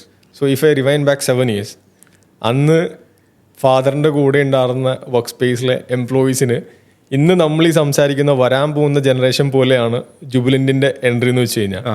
അപ്പം അന്ന് ജുബിലൻ്റ് വന്നപ്പോൾ കൾച്ചറലി കമ്പനിയുടെ സൈഡിൽ നിന്ന് മാറ്റിയ, അല്ലെങ്കിൽ ജുബിലൻ്റ് ചിലപ്പോൾ ഇനീഷ്യേറ്റീവ് എടുത്തായിരിക്കാം, അല്ലെങ്കിൽ ജുബിലൻ്റിൻ്റെ പേരൻ്റ് സൈഡിൽ നിന്ന് ജുബിലൻറ്റിനെ ആ ഒരു വർക്ക് സ്പേസിലേക്ക് അഡാപ്റ്റ് ചെയ്യാൻ വേണ്ടി ചെയ്ത മാറ്റങ്ങളാവാം. അങ്ങനെ എന്തെങ്കിലും ഒന്നുണ്ടോ? ഞാനും ഒരു ഇത് പറഞ്ഞു കഴിഞ്ഞാൽ, നേരത്തെ എന്നോട് ചോദിച്ചു കഴിഞ്ഞാൽ സാറ്റർഡേ സൺഡേ അവധിയാണോ എന്ന് ചോദിച്ചു കഴിഞ്ഞാൽ, ഞാനൊരു ബേസിക്കലി ഒരു വീക്കിലി ഒരു ദിവസം ഓഫ് എടുക്കണം എന്ന് ചിന്തിക്കുന്ന ആളാണ്. പക്ഷേ പഴയ ആളുകൾ എന്നും ഒരു ഓഫിനെ കുറിച്ചൊന്നും ആരും അങ്ങനെ ചിന്തിക്കില്ല. എല്ലാ ദിവസവും എനിക്ക് വർക്ക് ചെയ്യണം, അങ്ങനെ ഒരു ചിന്ത പഴയ ഒരാളുകളിൽ ഞാൻ ശരിക്കും കണ്ടിട്ടുണ്ട്. അത് എൻ്റെ ഫാദർ ആയാലും അങ്ങനെ തന്നെയാണ്. ഫുൾ 7 ദിവസവും പുള്ളി ബിസിനസ്സിന് വേണ്ടിയിട്ടുണ്ടാവുമായിരുന്നു പണ്ട്. പക്ഷേ ഇപ്പോൾ ആളും ഇങ്ങനെ വന്നു കഴിഞ്ഞപ്പോൾ ഒരു സോഫ്റ്റ്വെയറും അങ്ങനെ നമ്മുടെ കമ്പനിയിൽ അങ്ങനത്തെ ഒരു കൾച്ചർ വന്നിട്ടുണ്ട്. ഓഫ് എന്ന് വെച്ച് കഴിഞ്ഞാൽ ഞങ്ങളുടെ അന്നത്തെ ദിവസം, അന്നത്തെ ആ വീക്കെൻഡ് ഓഫ് ഞങ്ങളൊരു പ്രൊഡക്റ്റീവ് ലോസിലല്ല ചെയ്യുന്നത്. അതിനൊക്കെ നമ്മൾ ആ 6 ദിവസത്തിലോട്ട് പ്രീ പ്ലാൻ ചെയ്തു. അത് വളരെ നല്ലൊരു പോയിന്റ്. കാരണം എന്ന് വെച്ച് കഴിഞ്ഞാൽ, ഇത് എൻ്റെ കമ്പനികളിൽ ഞാൻ എന്നും ഡെയിലി രാവിലെ 15 മിനിറ്റ് നമുക്ക് മെയിൻ കോർ ടീമായിട്ട് ഞങ്ങൾക്ക് ഓൺലൈനിൽ ഒരു മീറ്റിംഗ് ഉണ്ടാവും. I think we started in corona time. അന്ന് മുതൽ ഇന്ന് വരെ കണ്ടിന്യൂസ് ആയിട്ട് പോകുന്നു. അപ്പോൾ എന്തുകൊണ്ടാണ് 15 മിനിറ്റ് എന്ന് വെച്ച് കഴിഞ്ഞാൽ, പലപ്പോഴും നമ്മുടെ മീറ്റിങ്സ് ലെങ്ത് കൂടുന്തോറും അൺവാണ്ടഡ് ടോക്സ് വരും. ഫോർ എക്സാമ്പിൾ, എനിക്ക് ആക്ച്വലി ഇതിൻ്റെ ഒരു ഇൻസ്പിറേഷൻ വന്നു മൈക്രോസോഫ്റ്റിൽ നിന്നാണ്. മൈക്രോസോഫ്റ്റ് അവർ ഇനീഷ്യൽ സമയങ്ങളിൽ ഒരു 45 മിനിറ്റ്സ് ടൈം എഫിഷ്യൻസി പ്രൊഡക്ടിവിറ്റി കൂട്ടാൻ വേണ്ടി അവർ ചെയ്ത വൺ മേജർ ഹാക്ക് എന്ന് വെച്ചാൽ, 45 മിനിറ്റും 1 മണിക്കൂറും ഉണ്ടായിരുന്ന മീറ്റിംഗ്സിന് അവർ നേരെ കട്ട് ഔട്ട് ചെയ്തിട്ട് 10 minutes 15 minutes max. whatever you want to say, be prepared, come in, finish it, go back to work. I think ആ ഒരു ടൈം നമ്മൾ ആ ഒരു ഇപ്പോൾ ഈ പറഞ്ഞ പോലെ 7 ദിവസം വർക്ക് ചെയ്യുക എന്നതിൽ നിന്ന് നമ്മൾ 5 ദിവസം എന്ന കോൺസെപ്റ്റിലേക്ക് വരുമ്പോൾ നമ്മുടെ പ്രൊഡക്ടിവിറ്റി ആക്ച്വലി കൂടും. ഉറപ്പായിട്ടും കൂടുള്ളൂ, ഒരിക്കലും കുറയുന്നില്ല. അതെ, അപ്പോൾ എനിക്കും ഫീൽ ചെയ്തിട്ടുള്ള ഒരു കാര്യമാണ് വർക്ക് സ്പേസസിൻ്റെ അകത്ത് കൊണ്ടുവരാവുന്ന ഈക്വലി ഇമ്പോർട്ടൻ്റ് ആണ്. വർക്ക് ചെയ്യുന്നതും വർക്ക് ലൈഫും നമ്മുടെ പേഴ്സണൽ ലൈഫിൻ്റെയും ഒരു ബാലൻസ് ഈക്വലി ഇമ്പോർട്ടൻ്റ് ആയിട്ടുള്ള ഡെഫിനറ്റ്ലി ഒരു കാര്യം തന്നെയാണ്. I think that's what the Gen Zs more for. അത് തന്നെയാണ് അവർ ആഗ്രഹിക്കുന്നു. അപ്പോൾ പുതിയതായിട്ട് നമ്മൾ അല്ലെങ്കിൽ നമ്മളെപ്പോലുള്ള ആളുകൾ ചിന്തിക്കേണ്ട കാര്യങ്ങളും അത് അങ്ങനത്തെ ഒരു ആക്ടിവിറ്റി നമ്മൾ ശരിക്കും സ്റ്റാർട്ട് ചെയ്യണം. ഞാനിപ്പോൾ ഇതുവരെ അങ്ങനെ ഒരു ഫുൾ ഫ്ലെഡ്ജ് ആയിട്ട് സ്റ്റാർട്ട് ചെയ്തിട്ടില്ലെങ്കിൽ പോലും മേ ബി ഇൻ കമ്മിങ് ഇയേഴ്സിൽ ചെയ്യണമെന്ന് തന്നെ നമ്മൾ ചിന്തിച്ചേക്കാം. പല MNCസും I think they are already adapting this hybrid methods. അതിൻ്റെ ഒരു മെയിൻ കാരണം ഇത് തന്നെയാണ്. അവർക്ക് കുറച്ചും കൂടി ഫ്ലെക്സിബിലിറ്റി ഉണ്ട്. But there are companies who try to torture this work from home concept. വീട്ടിലിരിക്കുന്നത് കൊണ്ട് തന്നെ ഏത് സമയത്തും വർക്ക് ചെയ്യാം, വർക്ക് ചെയ്യിപ്പിക്കാം എന്ന് വിചാരിക്കുന്ന കമ്പനീസും ഉണ്ട്. So I M not talking about that culture, I'm talking about that flexibility. End of the day ശരിക്കും എൻ്റെ ഒരു ഡ്രീം കമ്പനിയിൽ ആളുകൾ വന്ന് എൻ്റെ അടുത്ത് സാർ ഇന്ന ദിവസം ലീവ് എടുത്തോട്ടെ, സാർ ഇന്ന ദിവസം എനിക്കതുണ്ട്, എൻ്റെ മോനെ ഹോസ്പിറ്റലിൽ കൊണ്ടുപോകണ്ട, അങ്ങനെ ചെയ്തിട്ട് I don't want anybody doing that. Because we are dealing matured people. ഒരു പക്ഷേ എന്നേക്കാളും മൂത്ത അല്ലെങ്കിൽ എന്നേക്കാളും ഐക്യമുള്ള പലരും നമ്മുടെ കമ്പനികളിലുണ്ട്. അവർ വന്നിട്ട് ഒരു കുട്ടിയെ പോലെ ഞാൻ ലീവ് എടുത്തോട്ടെ എന്ന് ചോദിക്കേണ്ട കാര്യമില്ല. C end of the day what I want is result. If somebody can do 5-day job in 2 days and if you take 3-day leave, I don't care. I'm okay with it. Because നമ്മളുടെ കാലഘട്ടത്തിൻ്റെ ഒരു പേസും അതാ. പല പല tools especially AI പോലുള്ള tools കാര്യങ്ങൾ വരുമ്പോൾ we are just leveraging humans. ഇപ്പോൾ ഒരു CEO എന്ന ലെവലിൽ ജുബിലിൻ്റെ കപ്പാസിറ്റീനെ ചിലപ്പോൾ ഒരു 100 times ആയിരിക്കും AI പോലൊരു ടൂള് നമ്മൾ യൂസ് ചെയ്യുമ്പോൾ വരുന്നത്. അപ്പോൾ അത്തരം കാര്യങ്ങളെല്ലാം നമ്മുടെ വർക്ക് സ്പേസസിലേക്ക് അഡാപ്റ്റ് ചെയ്യുക, അതൊക്കെ തന്നെ ആകാൻ ചിലപ്പോൾ ഇനി വരുന്ന ജെൻസീസിന് വേണ്ട ഫ്രീഡം കൊടുക്കാനും അല്ലെങ്കിൽ നമ്മൾ ആ ഉദ്ദേശിക്കുന്ന കൂടുതൽ പേഴ്സണൽ ടൈംസ് ക്രിയേറ്റ് ചെയ്യാനൊക്കെ വേണ്ടി വരുന്ന ഒരു മേജർ കാര്യം ഇതൊക്കെ ആയിരിക്കാം എന്നാണ്. That's what I think. ജുബിലൻറ്റിന് എന്ത് തോന്നുന്നു? അങ്ങനെ എന്തെങ്കിലും? ഞാനും സനൂപിൻ്റെ കാര്യത്തിൽ യോജിക്കുന്നു. അങ്ങനെയുള്ള പല AI അല്ലെങ്കിൽ പല ടൂൾസും നമ്മൾ ഇംപ്ലിമെൻറ്റ് ചെയ്യണം.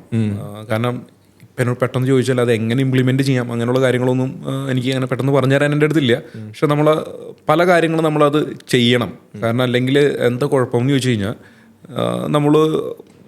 നമ്മൾ ആവശ്യമില്ലാണ്ട് നേരത്തെ പറഞ്ഞ പോലെ കുറേ സ്ട്രെസ്സ് അല്ലെങ്കിൽ കുറേ വർക്ക് ലോഡ് കാര്യങ്ങൾ ചെയ്യാൻ പറ്റും. പണ്ട് നമ്മൾ കാണാപ്പാടം കുറേ ഡെഫിനേഷനും കുറേ കാര്യങ്ങളും കാണാപ്പാടം പഠിക്കുമായിരുന്നു. ഇനിയിപ്പം ഇനി അതിൻ്റെ ആവശ്യമുണ്ടോ എന്ന് ചോദിച്ചാൽ സത്യം പറഞ്ഞാൽ അതിൻ്റെ ആവശ്യം ഇല്ല. കാരണം വെച്ച് കഴിഞ്ഞാൽ എന്ത് സാധനവും ഗൂഗിളിൽ അടിച്ച് അതിൻ്റെ ഡെഫിനിഷൻ കിട്ടും, അതിൻ്റെ കാര്യങ്ങൾ കിട്ടും. പക്ഷെ അതിൻ്റെ ആപ്ലിക്കേഷൻ എങ്ങും കിട്ടില്ല. കറക്റ്റ്. ഇത് ആക്ച്വലി ഞാൻ പഠിച്ചത് I was abroad. അപ്പോൾ എനിക്കൊക്കെ അവിടെ ഓപ്പൺ ബുക്ക് എക്സാംസ് ഉണ്ടായിരുന്നു. അപ്പോൾ നമ്മൾ ഇവിടുന്ന് പോകുമ്പോൾ ഓപ്പൺ ബുക്ക് എന്ന് പറഞ്ഞാൽ like wow this is the thing. Open book നോക്കി എഴുതാലോ, സിമ്പിൾ, യാതൊരു പ്രിപ്പറേഷനും വേണ്ട, വെരി ഈസി, കൂൾ. പക്ഷെ അവിടെ ചെന്ന് കഴിയുമ്പോൾ അവർ ചോദിക്കണമെന്ന് വെച്ച് കഴിഞ്ഞാൽ ഒരു കാര്യം ചോദിക്കും, ഈ ബുക്കിൽ ഈ സാധനം എവിടെ ഇരിക്കുന്നതെന്ന് അറിയണമല്ലോ, എന്നാലല്ലേ 2-3 മണിക്കൂറിനുള്ളിൽ തുറന്ന പേജ് നോക്കി എഴുതാൻ പറ്റുള്ളൂ. I think that's it. I think data information is everywhere nowadays. You just Google it, ChatGPT, whatever, നിങ്ങൾക്ക് വേണ്ട ഇൻഫർമേഷൻ അവിടെ ഉണ്ട്. ഫ്ലഡിങ് ആണ്. പക്ഷേ അതിൽ നിന്ന് എന്ത് എടുത്ത് എവിടെ നമുക്ക് യൂസ് ചെയ്യണം എന്നുള്ള piece of information I think that's more relevant.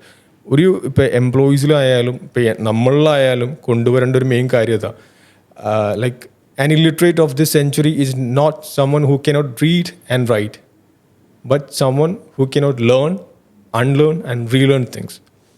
ഒരുപാട് കാര്യങ്ങൾ നമ്മൾ ഓരോ ദിവസവും നമ്മുടെ തലയിൽ കൂടെയും കണ്ണിൻ്റെ മുമ്പിൽ കൂടെയും കടന്നു പോകുന്നുണ്ട്. പക്ഷെ അതിൽ ഏത് വേണം ഏത് വേണ്ട എന്ന് തീരുമാനിച്ച് വേണ്ട കാര്യം വേണ്ട സ്ഥലത്ത് അപ്ലൈ ചെയ്യുക എന്നതാണ് I think that is the best thing that we can do. നമ്മുടെയൊക്കെ വർക്ക് സ്പേസിലായാലും എവിടെയായാലും ചെയ്യാവുന്ന ഒരു മേജർ കാര്യം അതാണ്.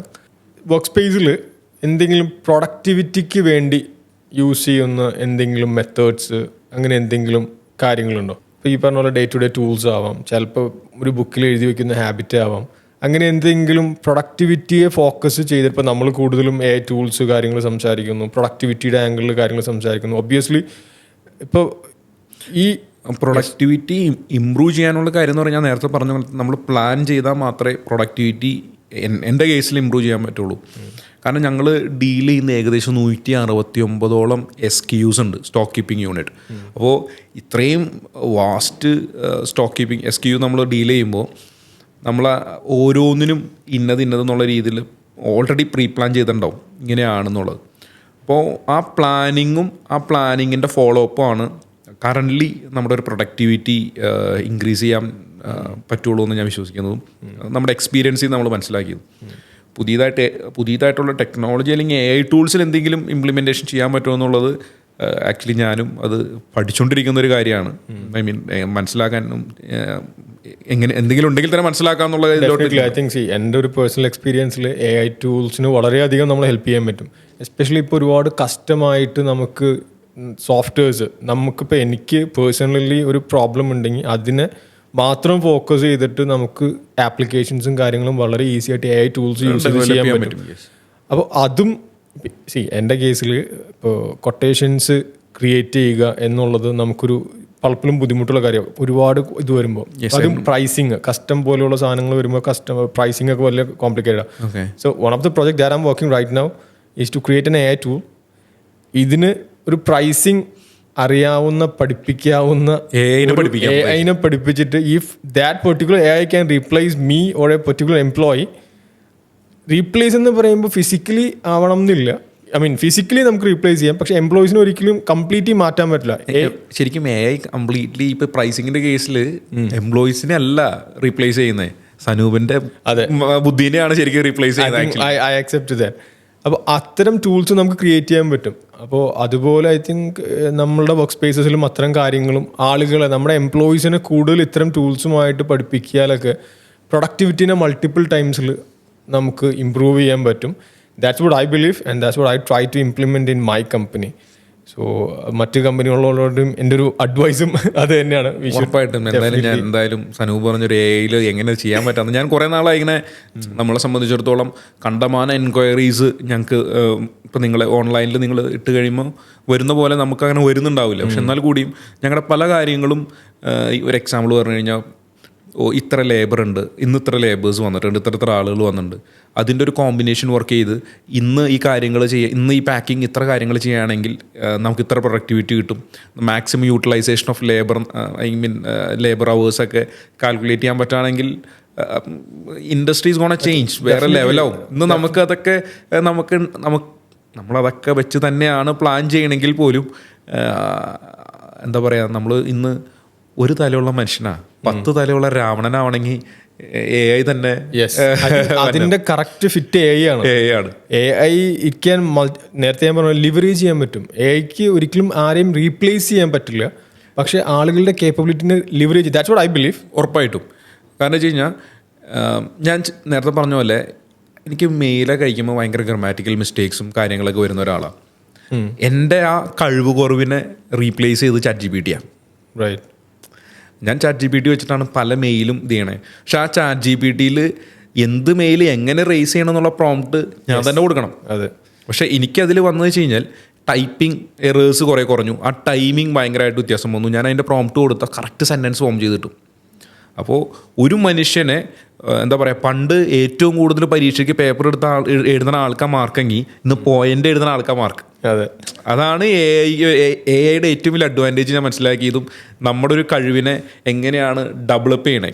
കാരണം ഒരു മെയിൽ ഡ്രാഫ്റ്റ് ചെയ്യാൻ നമുക്കൊരു 15 മിനിറ്റ് എടുക്കണമെങ്കിൽ ഇന്ന് നമുക്കതൊരു 3 മിനിറ്റ് അല്ലെങ്കിൽ 2 മിനിറ്റ് മതി. എസ്പെഷ്യലി ഐ തിങ്ക് ഇപ്പോൾ ഒരു CEO ലെവലിലുള്ള ഒരാളുടെയൊക്കെ ഒരു ദിവസം എന്ന് വെച്ചാൽ കമ്പനിയെ സംബന്ധിച്ചോളം വളരെ ഇമ്പോർട്ടൻ്റ് ആണ്.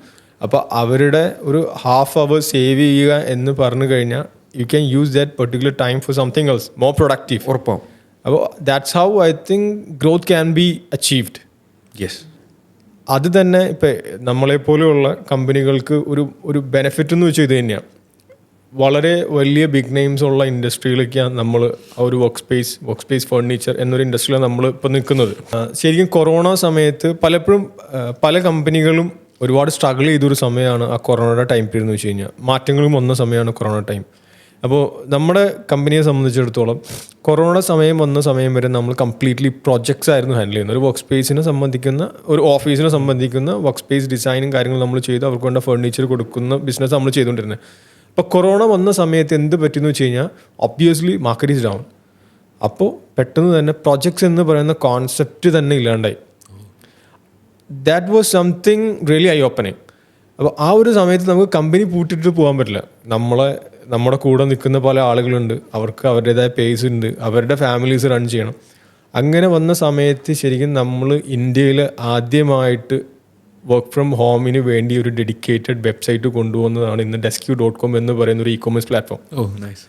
അപ്പോൾ ആ ഒരു പ്ലാറ്റ്ഫോം ശരിക്കും പറഞ്ഞു കഴിഞ്ഞാൽ ആ ഒരു പ്രോബ്ലത്തിനെ നമ്മൾ ടെക്നോളജി യൂസ് ചെയ്ത് നമ്മളൊരു സൊല്യൂഷൻ കൊണ്ടുവന്നു കഴിഞ്ഞപ്പോൾ ഇന്ന് എനിക്ക് 2 വെർട്ടിസസ് ഉള്ളത്. ഒന്ന് പ്രോജക്ട്സും ഒന്ന് ഈ പറയപ്പെട്ട വെബ്സൈറ്റും. And actually honestly saying future I believe website is going to more scale. Website ഇതിൻ്റെ ഒരു ബിസിനസ് സ്കെയിലിംഗ് പോസിബിലിറ്റി എന്ന് വെച്ച് കഴിഞ്ഞാൽ it's much more than what we do in a project. അല്ലെങ്കിൽ ഒരു ഫിസിക്കലി ഓറിയൻറ്റഡ് ഒരു സ്പേസ് ചെയ്യുന്നതിനും ഒരുപാട് 10 മടങ്ങ് കൂടുതലാണ്. അന്ന് പക്ഷേ AI ഒന്നും ഇത്ര ഇൻട്രസ്റ്റിംഗ് ആയിരുന്നില്ല. പക്ഷേ ഇന്ന് AI പോലെയുള്ളത് വരുമ്പോൾ ഇതിലും കൂടുതൽ അഡ്വാൻസ് ആയ പല കാര്യം ചെയ്യാൻ പറ്റുക. അവിടെ എന്താണ് എനിക്ക് തോന്നുന്ന പോസിറ്റീവ് എന്ന് വെച്ച് കഴിഞ്ഞാൽ നമ്മളെപ്പോലുള്ള കമ്പനികൾക്ക് വലിയ വലിയ മാർക്കറ്റുകൾ ഓപ്പണായി കിട്ടും. വലിയ ബിഗ് പ്ലേയേഴ്സിന് ചെയ്യാൻ പറ്റാത്ത പല കാര്യവും നമുക്ക് ചെയ്യാൻ പറ്റും. നേരത്തെ ജുബിലൻ്റ് പറഞ്ഞ പോലെ സ്റ്റാർട്ടപ്പ് അല്ലെങ്കിൽ ഞാനിപ്പോൾ സ്റ്റാർട്ടപ്പ് എന്ന് മൈൻഡ് സെറ്റിനെ പറയുന്നുണ്ടെങ്കിലും നമുക്ക് പെട്ടെന്ന് പിവോട്ട് ചെയ്യാൻ പറ്റും. ഡിസിഷൻസ് എടുത്ത് നമുക്ക് മാറി നിൽക്കാൻ പറ്റും. അപ്പോൾ വലിയ കമ്പനികൾക്ക് ഒരു ബോർഡ് റൂമിൽ ഇരുന്നു കൊണ്ട് ഒരുപാട് ചർച്ചകളൊക്കെ ചെയ്ത് 6 മാസം 8 മാസം കൊണ്ട് ഡിസിഷൻ എടുത്ത് വരുമ്പോഴത്തേക്കും നമുക്ക് ഇവിടെ ഫ്ലോറിൽ ഇംപ്ലിമെൻറ്റ് ചെയ്ത് റിസൾട്ട് എടുക്കാം. ആ ഒരു ലീൻ മെത്തഡോളജി നമ്മൾ ഫോളോ ചെയ്യുന്നുണ്ട്. അപ്പോൾ ഇതിൽ പുതിയ കമ്പനികൾക്കുള്ള ഒരു ഏറ്റവും വലിയ ബെനിഫിറ്റ് എന്ന് വെച്ച് കഴിഞ്ഞാൽ ഇത്തരം ടെക്നോളജിയെ പെട്ടെന്ന് ഇംപ്ലിമെൻറ്റ് ചെയ്യാനും ആ ഇംപ്ലിമെൻറ്റ് ചെയ്ത റിസൾട്ടിനെ നമുക്ക് ട്യൂൺ ചെയ്ത് ഗ്രോത്ത് സ്പീഡാക്കാൻ പറ്റും. യെസ്, അത് സത്യമാണ്, അത് കറക്റ്റായിട്ടുള്ള കാര്യമാണ്. കാരണം മറ്റുള്ള ആളുകൾക്ക് എൻ്റെ കേസിലും അതും ചെയ്യാൻ പറ്റുള്ളൂ. കാരണം വെച്ച് കഴിഞ്ഞാൽ ഞങ്ങളായാലും ഒരു ഡിസിഷൻ മേക്കിങ്ങിൻ്റെ ഒരു ലെയേഴ്സ് കുറവാണ്. Even though we are not a startup, പക്ഷേ ഡിസിഷൻ മേക്കിംഗ് കുറവാണ്. കാരണം ഒരു ബോർഡ് അല്ലെങ്കിൽ ലെവൽ ഓഫ് മാനേജേഴ്സ് കാര്യങ്ങൾ കുറവായതുകൊണ്ട് തന്നെ decision makers, not managers, decision makers കുറവായതുകൊണ്ട് തന്നെ ഇതേപോലുള്ള ഫാമിലി ബിസിനസ്സുകൾക്ക് കേരളത്തിൽ എസ്പെഷ്യലി മലയാളികളുടെ ഒരു ഇതും ബിസിനസ് എല്ലാം ഡിസിഷൻ മേക്കേഴ്സ് വളരെ കുറവായിരിക്കും. അപ്പോൾ അവരുള്ള കേരളത്തിലുള്ള എല്ലാ ബിസിനസ്സുകളും നമ്മളിപ്പോൾ നോർത്ത് ഇന്ത്യൻ മാർക്കറ്റ്സായിട്ട് കോമ്പീറ്റ് ചെയ്യണമെങ്കിൽ നമ്മൾ ഇതേപോലുള്ള എന്താ പറയുക AI സാധനങ്ങളെല്ലാം യൂസ് ചെയ്യണം. കാരണം പല കാര്യങ്ങളിലും നമുക്കിപ്പോൾ നോർത്ത് ഇന്ത്യൻ മാർക്കറ്റ്സായിട്ട് കോമ്പീറ്റ് ചെയ്യുമ്പോൾ കുറച്ച് ഇഷ്യൂസ് ഉണ്ട്. ആ ഇഷ്യൂസ് പ്രൈസ് സൈഡ് അല്ലെങ്കിൽ വോളിയം സൈഡ് ഒരിക്കലും നമുക്ക് അവരുടെ ഒരു വോളിയത്തിമേ ഒന്നും ഒരിക്കലും കോമ്പീറ്റ് ചെയ്യാനൊന്നും പറ്റില്ല. കാരണം ഒരു എക്സാമ്പിൾ പറഞ്ഞാൽ കേരളം ഒരു ചെറിയ സ്റ്റേറ്റാണ്. ചെറുത് ഞാനൊന്നും ഉദ്ദേശിക്കുമ്പോൾ അതിൻ്റെ കപ്പാസിറ്റിയിലോ അല്ലെങ്കിൽ പവറിലോ അല്ല ഞാൻ പറഞ്ഞ ചെറിയ സ്റ്റേറ്റ്, ലാൻഡ് മാസിൽ ചെറിയ ലാൻഡ് മാസിൽ ഹൈലി ഡെൻസ്ലി പോപ്പുലേറ്റഡ് ആയിട്ടുള്ള സ്റ്റേറ്റാണ്. അപ്പോൾ ഇവിടെ നമുക്ക് വലിയ മാസ് ഇൻഡസ്ട്രി ഒന്നും പണിതുണ്ടാക്കാനോ അങ്ങനെ അല്ലെങ്കിൽ അതിനെ കേറ്റർ ചെയ്യാനോ എന്നുള്ള പോസിബിലിറ്റി ഒന്നും ശരിക്കും കേരളത്തിനില്ല. അപ്പോൾ കേരളത്തിൽ നമുക്ക് ചെയ്യാൻ പറ്റുന്ന ബിസിനസ്സുകൾ ഇപ്പോൾ എക്സാമ്പിൾ പറഞ്ഞാൽ ഇപ്പം ഞങ്ങളുടെ ബിസിനസ് തന്നെ മേജർ പാർട്ട് ഞങ്ങൾ തമിഴ്നാട്ടിലാണ്, ഞങ്ങൾ കോയമ്പത്തൂരാണ് ഞങ്ങളുടെ ഫാക്ടറി വരുന്നത്. കാരണം അവിടെയാണ് നമുക്ക് ലാൻഡ് കിട്ടുക, സ്പേസ് കിട്ടുക. പക്ഷേ ഇവിടെ നമ്മൾ കുറേ കാര്യങ്ങൾ നമ്മൾ ചെയ്യുന്നുണ്ട്. നമുക്ക് കുറേ നല്ല സ്കിൽഡ് ലേബേഴ്സ് കാര്യങ്ങളൊക്കെ ഇവിടെ ഉള്ളതുകൊണ്ട് നമ്മുടെ R&D ഡിവിഷൻ ഇവിടെയാണ് വരുന്നത്. നമ്മൾ ഈ ഷോ തുടങ്ങണേക്കാളും മുമ്പ് നമ്മളൊരു പ്രീ ടോക്കിൽ ഇന്നോവേഷൻ്റെ കാര്യങ്ങൾ സംസാരിച്ചിരുന്നു. അപ്പോൾ ഞങ്ങളുടെ ഒരു R&D ലാബ് അല്ലെങ്കിൽ R&Dയുടെ ആളുകളെല്ലാം കൂടുതലുള്ളത് നമ്മുടെ കേരളത്തിലാണ്. അപ്പോൾ എന്താണ് ഗുണം വെച്ചാൽ നമ്മുടെ സ്കിൽഡ് ലേബർ നമുക്കതിൽ യൂസ് ചെയ്യാൻ പറ്റും. അതേപോലെ നേരത്തെ സംസാരിച്ച നമ്മുടെ ടെക്നോളജി AI എന്നൊക്കെ പറയുന്ന സാധനങ്ങൾ പെട്ടെന്ന് മറ്റുള്ള സ്റ്റേറ്റിനേക്കാളും കൂടുതൽ ആക്സെപ്റ്റ് ചെയ്യുന്നതും വളരെ കറക്റ്റാണ്.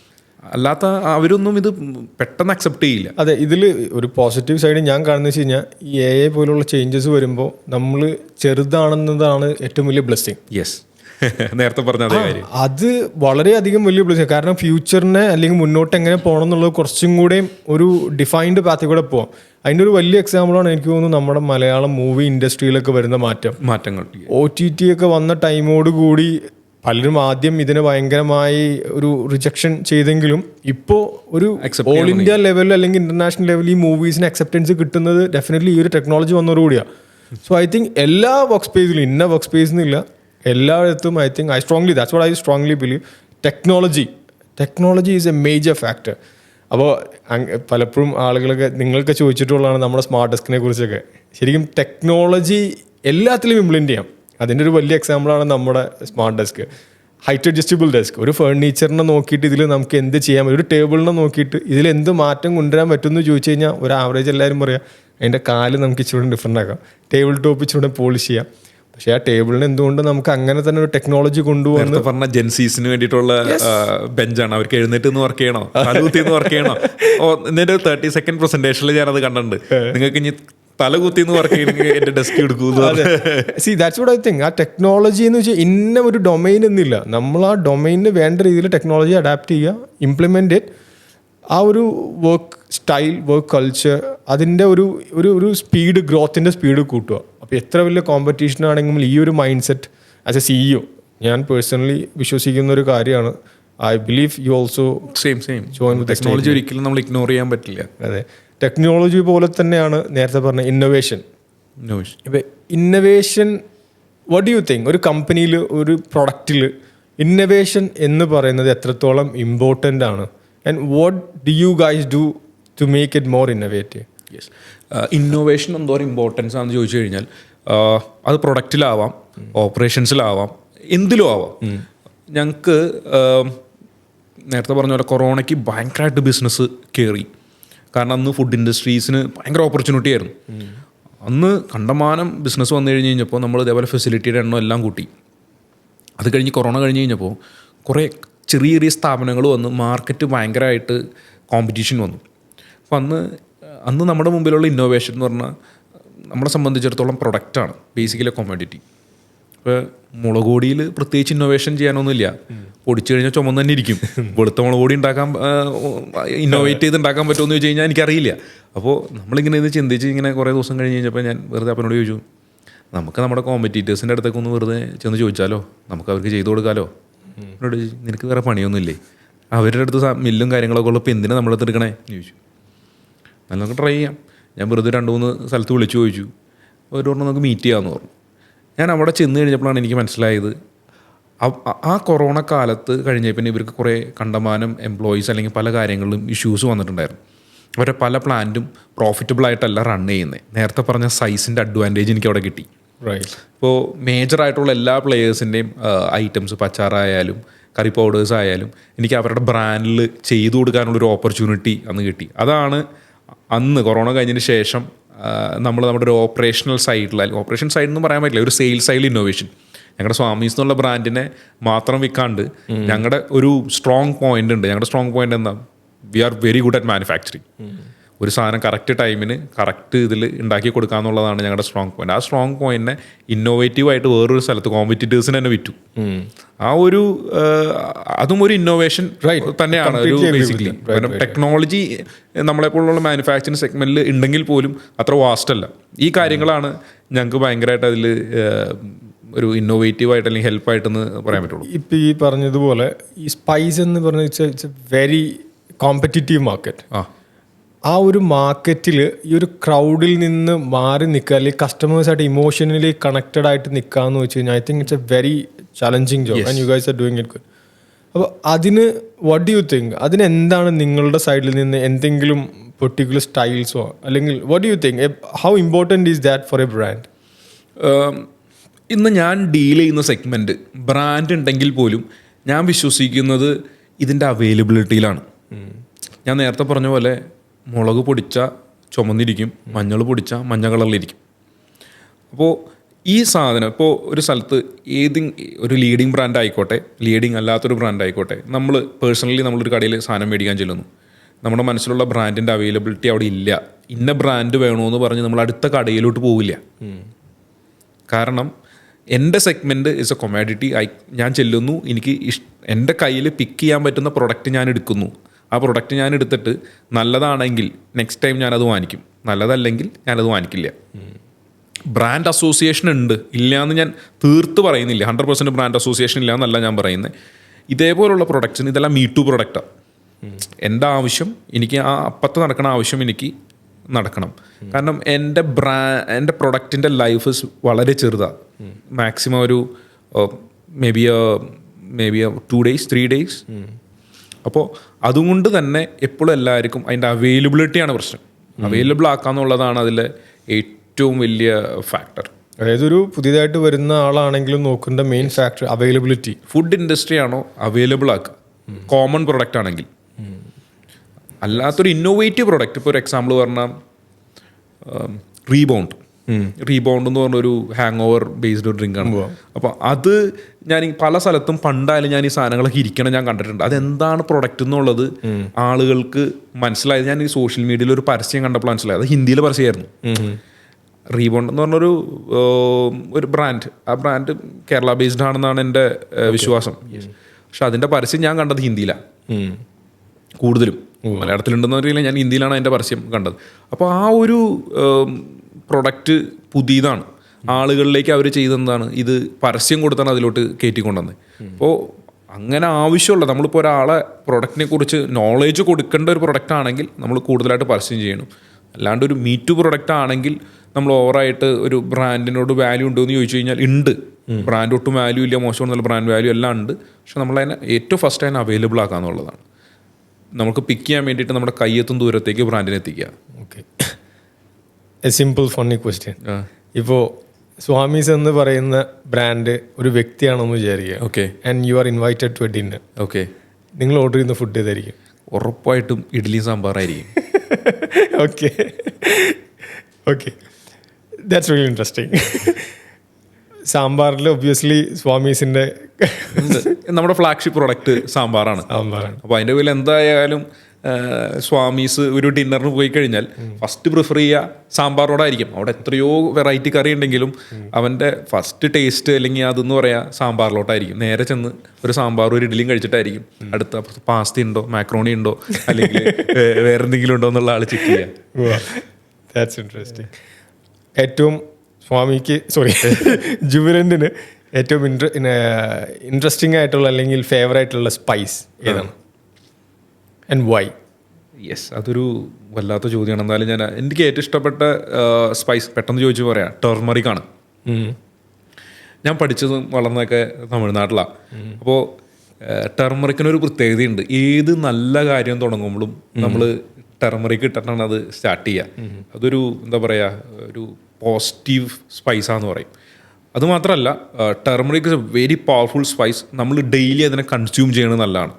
നമുക്കൊരു ആൻറ്റിബയോട്ടിക്കും അല്ലെങ്കിൽ പല കാര്യങ്ങളും നമുക്ക് ടർമറിക്കിൽ നിന്നാണ് കിട്ടുക. So I always give a first preference to turmeric.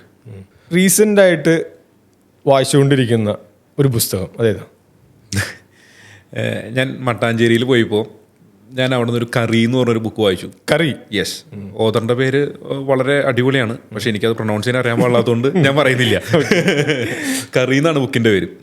അതിൽ കൂടുതലും കാണിച്ചേക്കണെന്ന് വെച്ച് കഴിഞ്ഞാൽ evolution of food. Evolution of food എന്ന് പറഞ്ഞാൽ എങ്ങനെയാണ് ഭക്ഷണം അല്ലെങ്കിൽ നമ്മുടെ പല ഡിഷസും ഉണ്ടായെന്നുള്ളത്. അതിൽ ഏറ്റവും കൂടുതൽ ഇൻട്രസ്റ്റിംഗ് ആയിട്ട് ഞാൻ വായിച്ചൊരു കാര്യം ബിരിയാണിയാണ്.